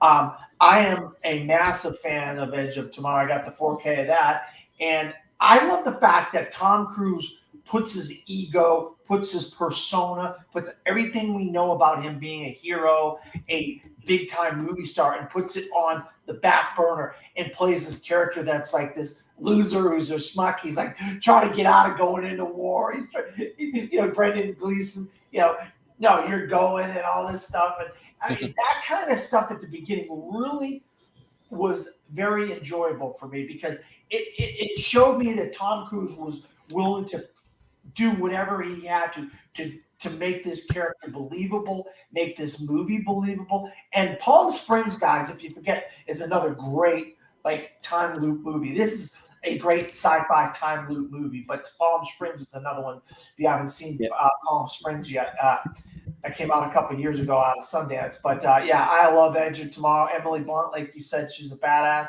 I think we are definitely getting the sequel to Edge of Tomorrow. I don't know what it's going to be, what genre or what kind of thing they're going to make. They're going to take and put a twist on next time, but I'll be interested to see what it is. Yeah, Stephen, what do you say about Edge of Tomorrow? I think they were going to call the title of the movie is going to be called "Live, Die, Repeat, Repeat." Yeah, you're right. I think you're right. Do it. Yeah, let's just have some fun. Come on. That's what happened, Stephen. Real quick, can I just say something, Steve? I'm sorry, Stephen. That's what happened with this movie. It really had the worst marketing campaign. It had 3 different movies. The Blu-ray had a different title. The movie in theaters had a different title, and it kind of got lost in the shuffle. All You Need Is Kill. What was the other one? Yeah. All You Need Is Kill, and that's why this movie didn't get. All You Need Is Kill is the book that All it's based You Need on. Is Kill is the name of the. Yeah. Okay. Nice. As for this, sorry. Personally, the sci-fi movie he did a year before this, I love a little bit more, but I know you guys probably won't go for that one. So I will say yes to Edge of Tomorrow. Matt, what do you say about Edge of Tomorrow? Yeah, I haven't seen Edge of Tomorrow in a hot minute. Ooh. I've seen it. Okay. Okay. Let me finish. I haven't seen a hot minute. If we're talking time loop movies, the overall greatest will forever be Groundhog Day. I do remember really liking this movie a lot. Yeah, Emily Blunt is fantastic in it. Bill Paxton, Brendan Gleeson, and I do agree with what you guys were saying. At the beginning, Cruise plays this kind of like I think he's like Army PR or something. Is sort of the department he's working in, but he pisses off Brendan Gleeson, so he gets forced. And I love I love all. I just love the way we use the time loop of like, you know, he knows he has to go and find Emily Blunt, and so he has to get out of the basic training, and how like he gets run over by the truck, and then he realizes he's got to wait a few seconds, and then he can roll under the truck, and all those things. I think it's fantastic. So yeah, I give it a yes. Yeah, just looking now, I think it sort of just barely made money because like its budget was 178 million, but it only made like 370 at the box office. Well, yes, like it is sort of what we said about it, the marketing being all over the place. But I was quickly just sort of looking up about the sequels, like, but it's one of those ones like it's had a lot of layers, like Doug Lyman said in 2020 that like it was in planning stages, but then in 2021 that he's continued to suggest a sequel will happen, but it just needs his 2 stars. But there's a lot of things that are all over the place. Like Emily Blunt has stated that since that due to the COVID pandemic, like the budget for another film would be too expensive, casting out on a sequel, and then like in June of this year, she reiterated her interest in returning for a sequel, but she said she doesn't know when it would happen. And that same Marv McGuire said getting the sequel produced had been a complicated situation thus far, but apparently it is getting a television series spin-off as well. But once again, whether or not that happens, I don't know, because it's a Max thing, and we all know what Max. But that being said, Edge to Know is going to make this list. So, Jordan, we go back to you for your next nomination. All right, so I'm going to go with my last one that I really want to push for, and then if this doesn't make it, then there's a couple that I'm willing to cave and say yes to. But I mean, I think this one was really, really deserving of it. It's one that surprised me. I want to go with American Made. So I thought this movie was really cool. It is a true story of this guy that was working for the CIA, and he was doing some reconnaissance stuff for them regarding communism and that kind of thing. And he got roped in to working for a drug cartel, and he one thing leads to another, and he's bringing drugs in and out of the United States, and just the way that it's done, and it's very well directed by Doug Lyman, I think, and it has a stellar cast too, because I think Domhnall Gleeson's great in it too. And then you throw in Jesse Plemons and Caleb Landry, who look pretty similar to me, but they're in it. And yeah, I think that it works really well. I remember just when I saw it in theater, just being on the edge of my seat, just like wondering what's going to happen next to this guy. And also he has so much charisma, like, and not just from Tom Cruise charisma, but like the character in the movie does. So yeah, I'll say American Made. Dan, what do you say about American Made? I'll be honest, Jordan, and I don't want to bash your hopes here, but I just don't think this is in the top 20 of Tom Cruise movies. I liked it. I remember liking it when I saw it in the theater, and I just don't think when you still have some heavy hitters, I mean massive heavy hitters, still left to pick on this potential. That's when you have somebody who's been acting for 50 years almost.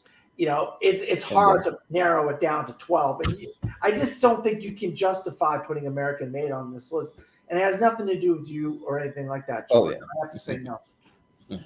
Stephen, what do you say about American Made? Muted. It is one of my blind spots. I haven't seen it. Matt, what do you Check say it out. I about think you would like it. Yeah, I haven't seen it either.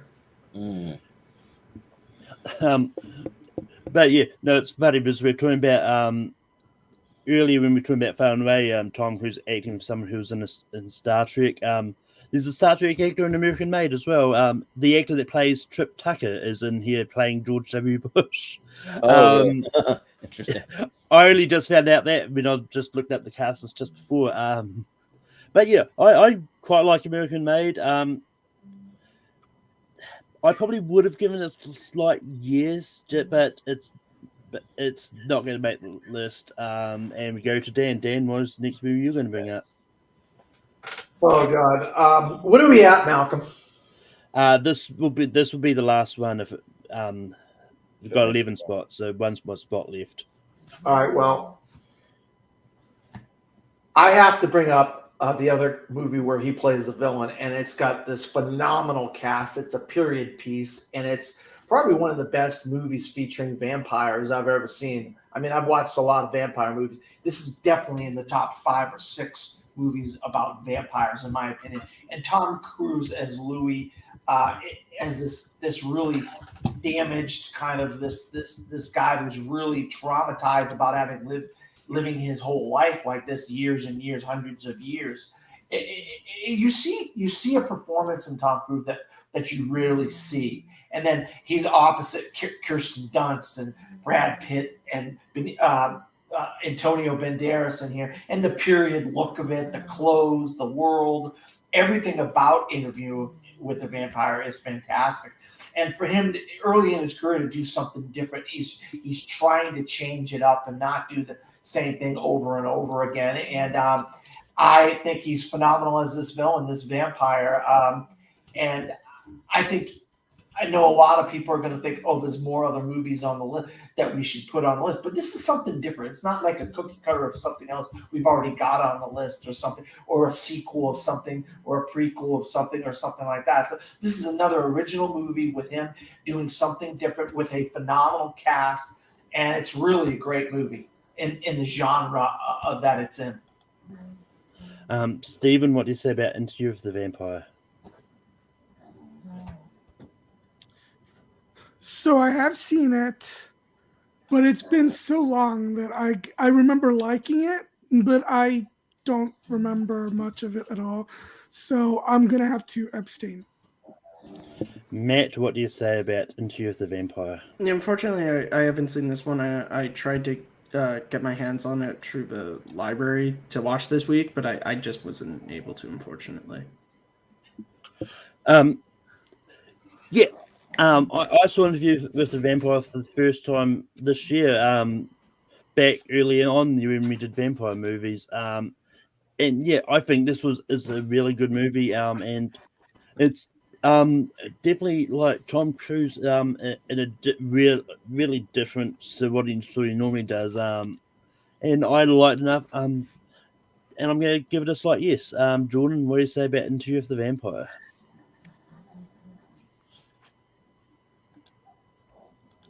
Yeah, so Interview with the Vampire is a movie that really blew me away. I only saw it about a year ago for the first time, and then recently I watched Bram Stoker's Dracula that kind of had like another vampire movie in there, and like I didn't really care for Bram Stoker Dracula really at all, but Interview with the Vampire was awesome. Like I thought this movie was like really really cool. I love the way Tom Cruise plays it in there. It's like almost like a villain who like kind of befriends certain characters like Brad Pitt is great in it. Kristen Dunst, and then Christian Slater's the guy that's like doing the interviewing at the beginning, I believe, and he's interesting also. And yeah, I think this movie is like probably one of the best vampire movies I've seen in a long time. So yeah, it'll be a yes for me. I'm not gonna lie, I'm a little bit surprised that Jordan was the one that got it on the list because I know I know how it feels. The movie I didn't think I was gonna like it, like and I really did. So yeah. But if that Interview with the Vampire is what's going to close off this list, Stephen, really quickly, what are some honorable mentions that you had? The sci-fi movie that came right out before Edge of Tomorrow that I love, Oblivion. I'm a big fan of, especially the first. I'm a big fan of Jack Reacher. I love that movie. Night and Day is another one he did that I love. The other Cameron Crowe movie he did, Vanilla Sky, I think is incredible. The next one I probably would have brought up if it had come to me would have been Stanley Kubrick's Eyes Wide Shut. Matt, what are some honorable mentions that you had? Yeah, I just have a few. The Firm, which was one that I watched the first time. I think he's great in it. I forget the actress who plays his wife, but she's really good. And Gene Hackman. because Gene Hackman is always good. And then The Color of Money, great. Him and Paul Newman. That was another one of those movies that he was sort of moving into more dramatic work. War of the Worlds, I really enjoy that movie. Another collaboration with Spielberg. And then for an early performance I really like, I had All the Right Moves. I really love him in that movie. Leah Thompson, Craig T. Nelson. I think that's a really good. If you are interested in like a movie from sort of his sort of that era when he was doing the teen movies, I think that's probably the best one. Yeah. Yeah, I mean, like my personal favorite of the Mission Impossible movies is Fallout. I think that's the best one so far. But I'm also a big fan of War of the Worlds, Eyes Wide Shut. Color of Money, I think, is a really good movie. I watched that for the first time for this. And I mean, if you want something different, you could have bring up a movie where he was a musician. I really enjoy the musical Rock of Ages. But Jordan was some honorable mentions that you had. Yeah.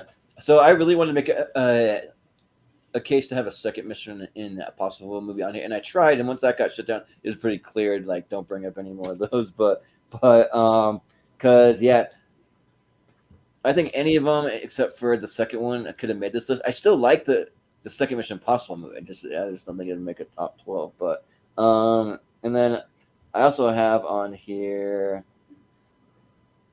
I have The Outsiders on here. I just don't think Tom Cruise had quite a big enough role, but The Outsiders is really good.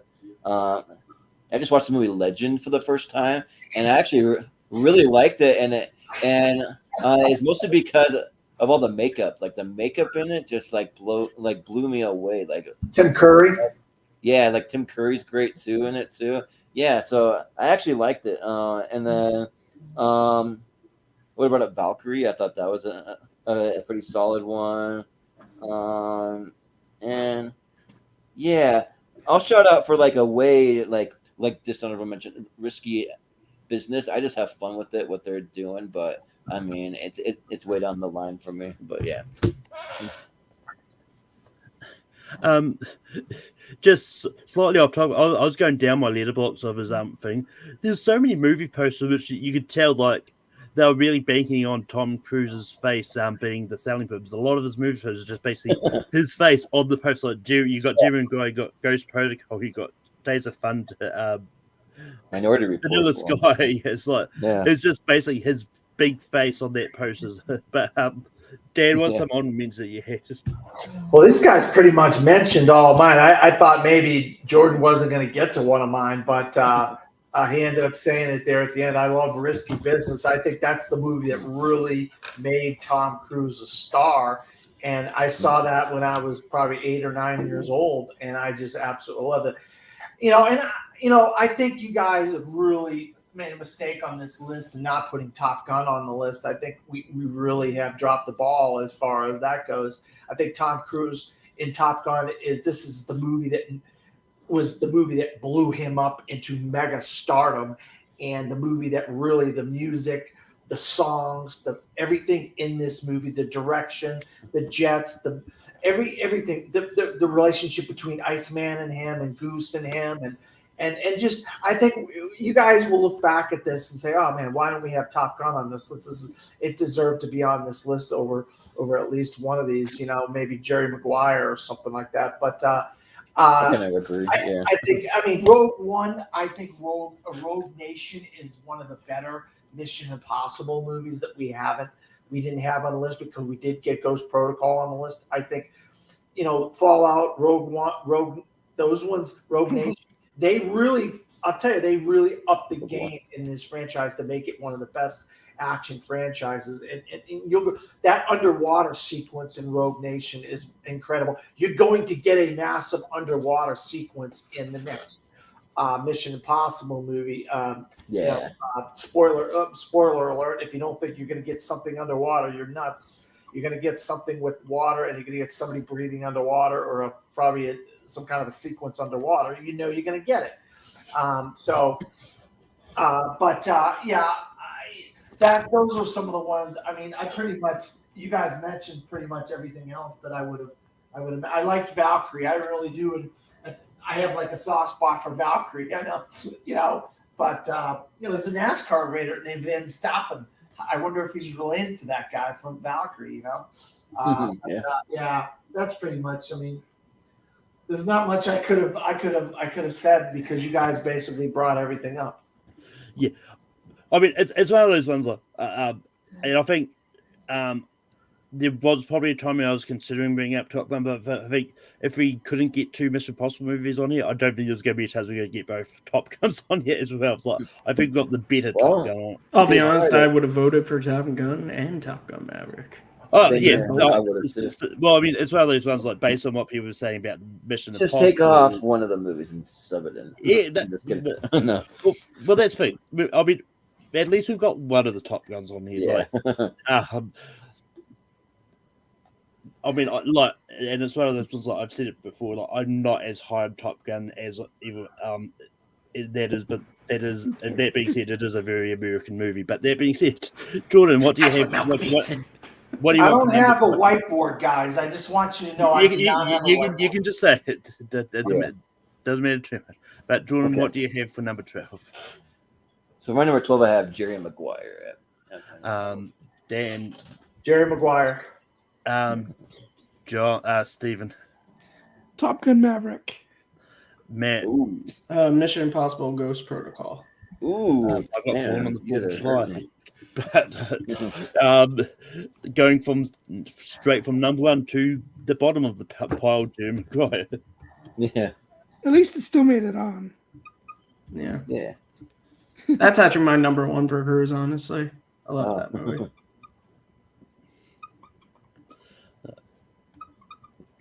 But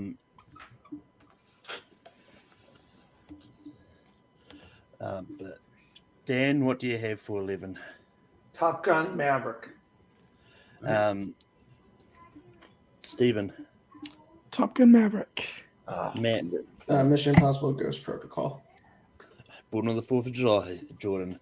I also have Born on the 4th of July. Boy, you guys are dropping the ball big time. So Matt, it falls on you. Top Gun Maverick, Good. born on the 4th of July. Hate you guys. Come on, Matt. Pick the Damn, right the one that You picked That wanted Top Gun Maverick. I know you did. Top Gun. This the is original Top Gun. literally Anybody my Top Gun like Maverick? 5 and 4. All right, Born on the 4th of July gives. I'll give it. Unbelievable. Oh no, I meant Top Gun Maverick. I'm sorry, I meant. I'm saving Born on 4th of July later. Good job, Matt. Good job, Matt. I will never forget the 4 of you though for making me do that. That's revenge for your number 1 being Trout because Top Gun Maverick is my current number 1. Yeah. So now basically, I got screwed It's up there for in me. both ways.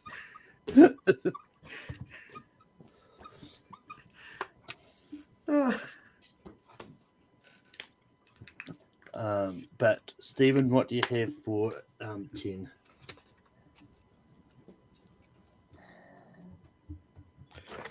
Edge of Tomorrow. Yikes. Matt, Mission Impossible Ghost Protocol. I've got Rain Man. Jordan, I've got Born on the 4th of July. So. never mind. Dan, what do you have for 10? I got something Just stuck different. with I got The Last Samurai. So I think we've got a 5-way tie. Do we? Stephen, what did you say again? Edge of Tomorrow. Matt, you went for Ghost Protocol, Yeah, right? I want Ghost Protocol. I had Rain Man. So yeah, it's a 5-way tie. Shit. Right, Could have done it, Malcolm. You could have.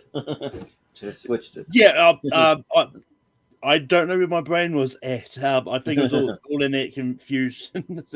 It's all right. It's too late. I'm not going to change it. But we are going to go to a wheel. A wheel. Why nobody's in the comments? No one's in the chat. Yeah. Got 2 people The watching, wheel but no one's decide. no one's actually said anything. So. Well, if anyone wants to chime in the chat real quick. Yeah, if someone's in the chat, we've got Edge tomorrow, Born on the 4th of July, Rain Man, Ghost Protocol. And what was the other one? I don't remember either. No, I'm watching the chat for you. Man. Oh, and The Last Samurai. Oh, Brian says Edge of Tomorrow. Damn, Brian Nussbaum. Come on, man. I mean, it hasn't come up. Yeah, come on, man. The comments haven't come up on my end yet, but I just pulled it up here. Yeah. Oh, you know, as I said, I trust you. It takes a while. All right, so we're gonna have a new person for StreamYard's trivia after weird this sometimes instead of with Brian. that. Yeah. I'm just kidding. He's supposed to be on trivia after this with me. So. But Edge of Tomorrow is going to be at 10. Oh, I keep erasing this.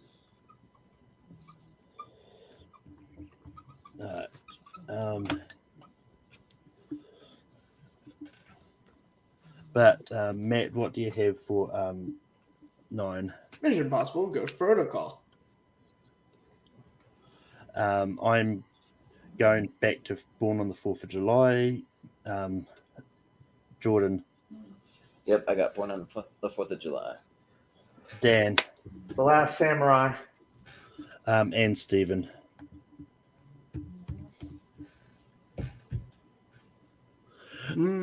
So we got Ghost Protocol and it's up to Dan. Yep, so Dan, Ghost Protocol or Born on the 4th of July? You guys are bastards. You know that? You guys are real bastards. Now you know what I feel, Dan. I hate it. Oh my god. I can't get rid of Born on the 4th of July, so I'm gonna go with Ghost Protocol. Oh man. All my top ones are getting eliminated. My top 3 are gone. At least they're on the list. Yeah. At least they're on the list, yeah. My favorite did not make the cut. Oh, yeah.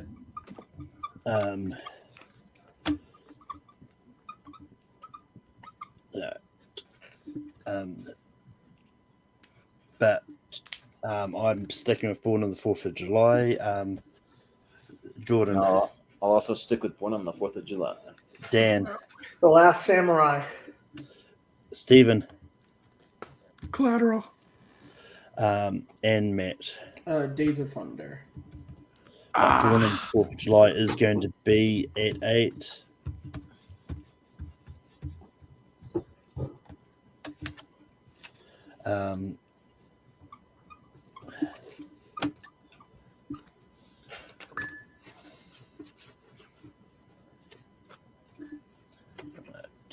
Jordan, what do you have for 7? I have Magnolia. Dan. The Last Samurai. Stephen. Sticking with Collateral. Matt. Days of Thunder. We've got Rain Man. Oh shoot! I'll switch and go with Days of Thunder. Can I do that? Yep, that is totally allowed. Yeah. Days of Thunder, it will be. So what do we have left? Rain Man, Magnolia, A Few Good Men, Collateral, and Last Samurai. And Interview with the Vampire. Right. Yeah. Sorry, I did not pull my scroller all the way down. Funny enough, 7 is the exact spot I've got Days of Thunder on my personal list. Well, there you go. But Dan, what do you have for 6? The Last Samurai. Stephen.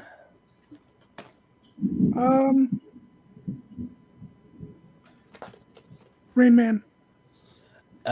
Matt. I have Magnolia. Rain Man. And Jordan. I have Magnolia. Oh my god, you guys did this to me again. Oh man, are you kidding me? Not again. Magnolia or Rain Man? It's on you, Dan. These are my god. These are 2 of my top 3. Oh man, you guys are killing me here. You're killing me, Smalls. Yeah. I'll go with Rain Man. Oh. But moving on to number 5. Dan, what do you have for 5? Number 5, I'm going to go with Interview with the Vampire. Stephen. Going back to Collateral. Matt. Magnolia. I forgot where this is going. Yeah. And Magnolia. And Collateral or Magnolia. Collateral.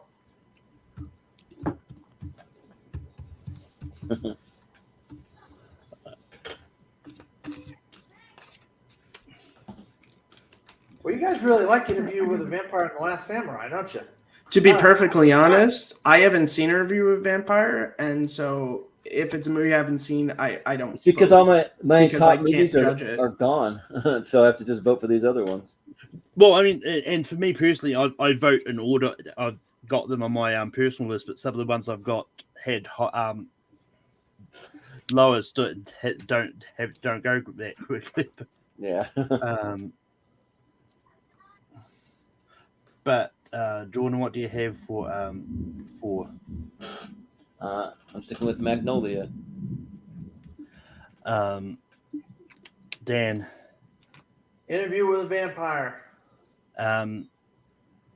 Stephen. Interview with the Vampire. Matt. Magnolia. See, if you'd stick with Last Samurai, Dan, I would have agreed with you. Last Samurai. So now But it's going to be interview. Well, I mean, No, it's up to you, Malcolm, because we have 2 Magnolia and 2 Interview with Vampire and 1 Last Samurai. It's actually pretty easy for me, but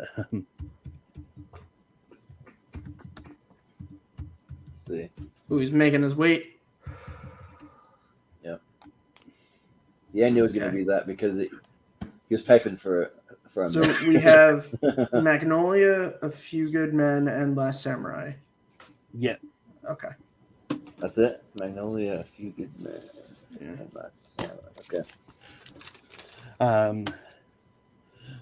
But Dan, what do you have for number 3? Last Samurai. Stephen. Few Good Men. Matt. Magnolia. Last Samurai. And Jordan. Got Magnolia. So Stephen. Come on, Stephen, do the right Last thing. I know you picked Last Samurai, Samurai. a few good. Last Samurai or Magnolia at 3. I knew you picked Last Samurai, Stephen, but come on, man. Do I the don't right thing. know. Think of that I'm weird ending so- to Magnolia. It was. Go ahead. These are his top 2 movies that did well from the list, except for maybe Born on the 4th of July. I just think The Last Samurai is more rewatchable, so I'll go with Magnolia. Yeah. Magnolia is going to be 3, and there we go. A Few Good Men and Last Samurai left for 1 and 2. Oh, so we're just putting our number So we're 1. going to go Yeah, straight number 1. straight to number 1. Okay. Yeah. So.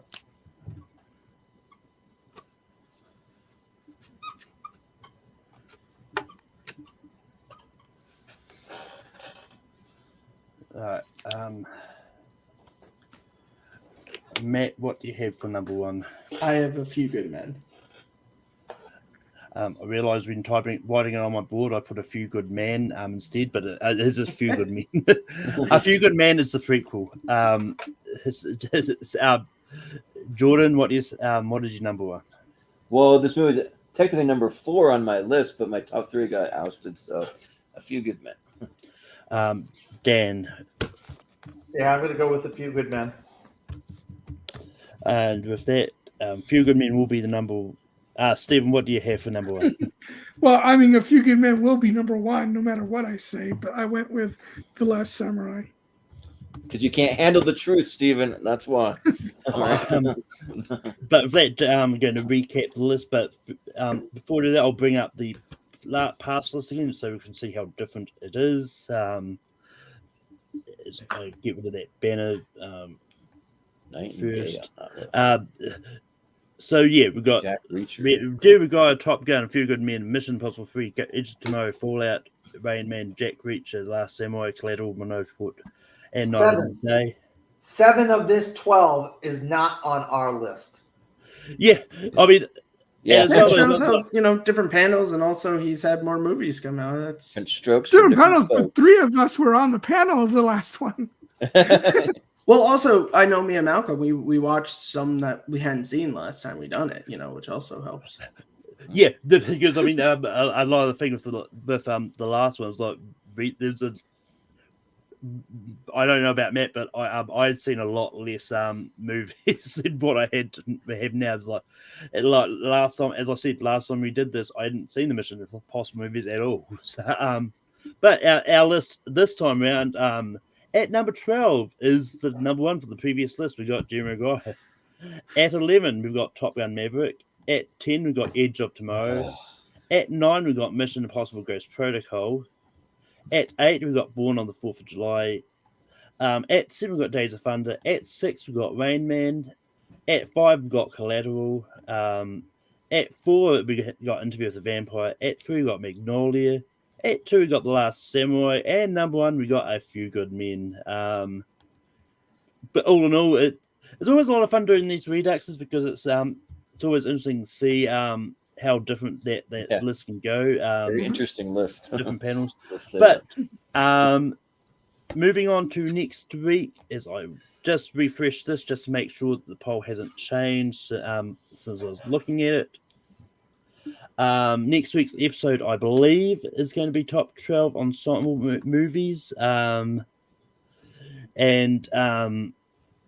Yeah, it's still going to be that. It was a very tight race in that poll because it was going back and forth between like Nolan ensemble and Muppets recasting, but only ensemble movies is going to be what next week's topic is going to be.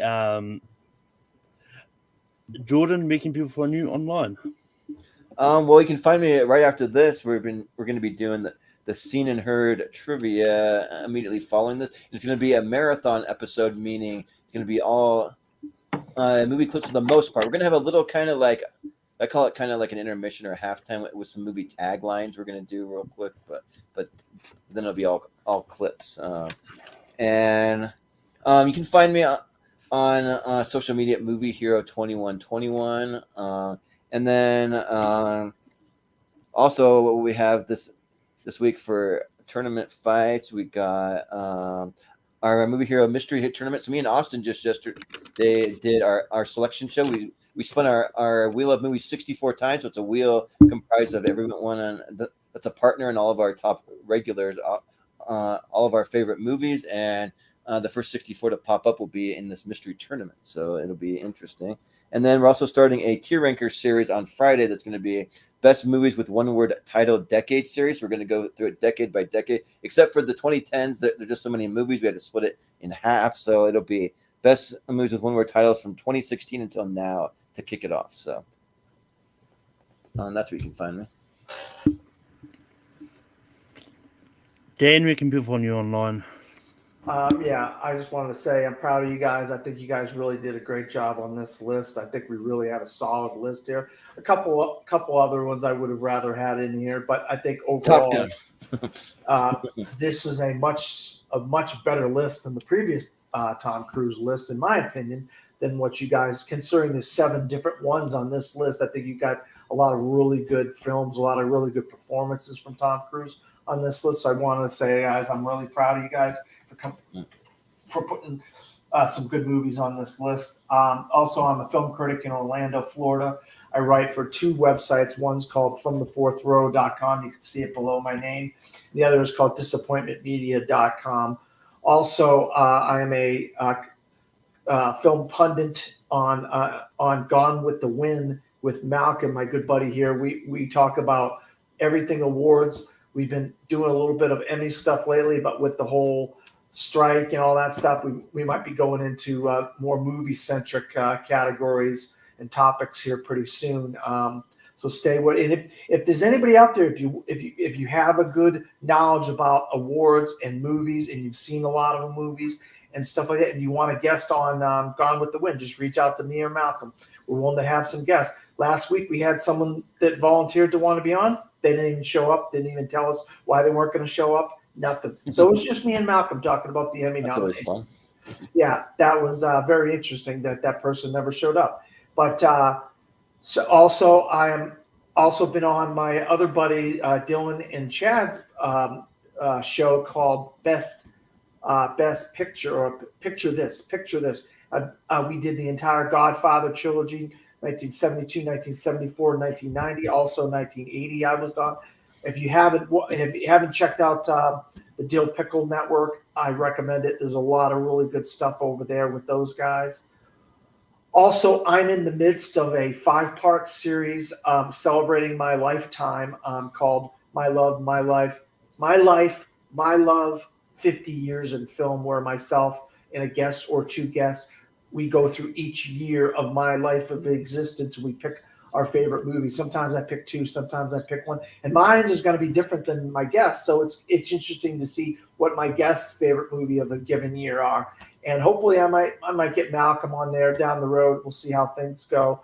But my 3rd episode should be coming out sometime in August, early August. So keep an eye out for that. And it's a 3-part series. It's 3 platforms. It's on Letterboxd. It's on YouTube, where I do a contributing video, and I do a written article about my favorite movies on every episode as well. So you can go to my website fromthefourthrow.com, or go to my YouTube channel, or to my Letterboxd.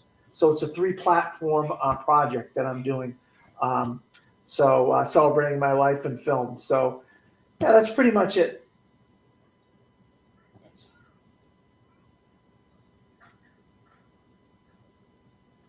Steven, I think you're up next. Yeah. Oh, Malcolm might be muted. I don't know. I probably was muted. Okay. Yeah. well, I mean, the next tournament fights I'll be on will be similarly themed of Tom versus Tom Hanks versus Tom Cruise. So Yep, I'll looking forward to that one. Yeah, if you want on, I'll see what kind of spots we have. Probably make some room. That's it.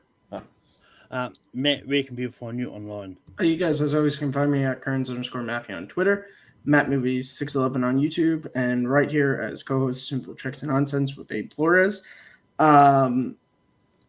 I'm also the host of the Fan Podcast and Second Look. Episode just went up last week or the week before on Speed Racer, and I got another episode in the works right now. I'm not going to reveal what it is yet. Yeah, so you can also just find me all around on this channel. Yeah, and you can find me on Take 3 Productions hosting Rankum every week. As I said, next week will be ensemble movies. And you can also find me sort of Gone with the Wind. And I'm pretty. I mean, I haven't talked about this, Dan, but I'm pretty sure next week we are going to be talking about Barbieheimer. Because I mean, I think both those deserve to be talked about at the same time. I'm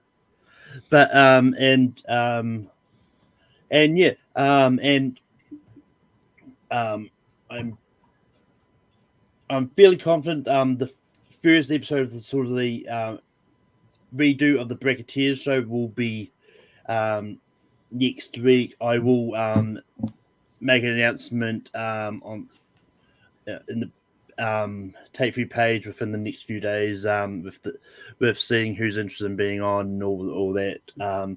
And you can also find me hosting trivia over on Full Metal. I do Full Metal singles. I can't remember what the match that will be going up this week. Will be Brian Nussbaum versus Bull Carriola. And yeah, but until next time, see you at the movies as I go find something to go out. Keep on. ranking shit. Keep ranking shit.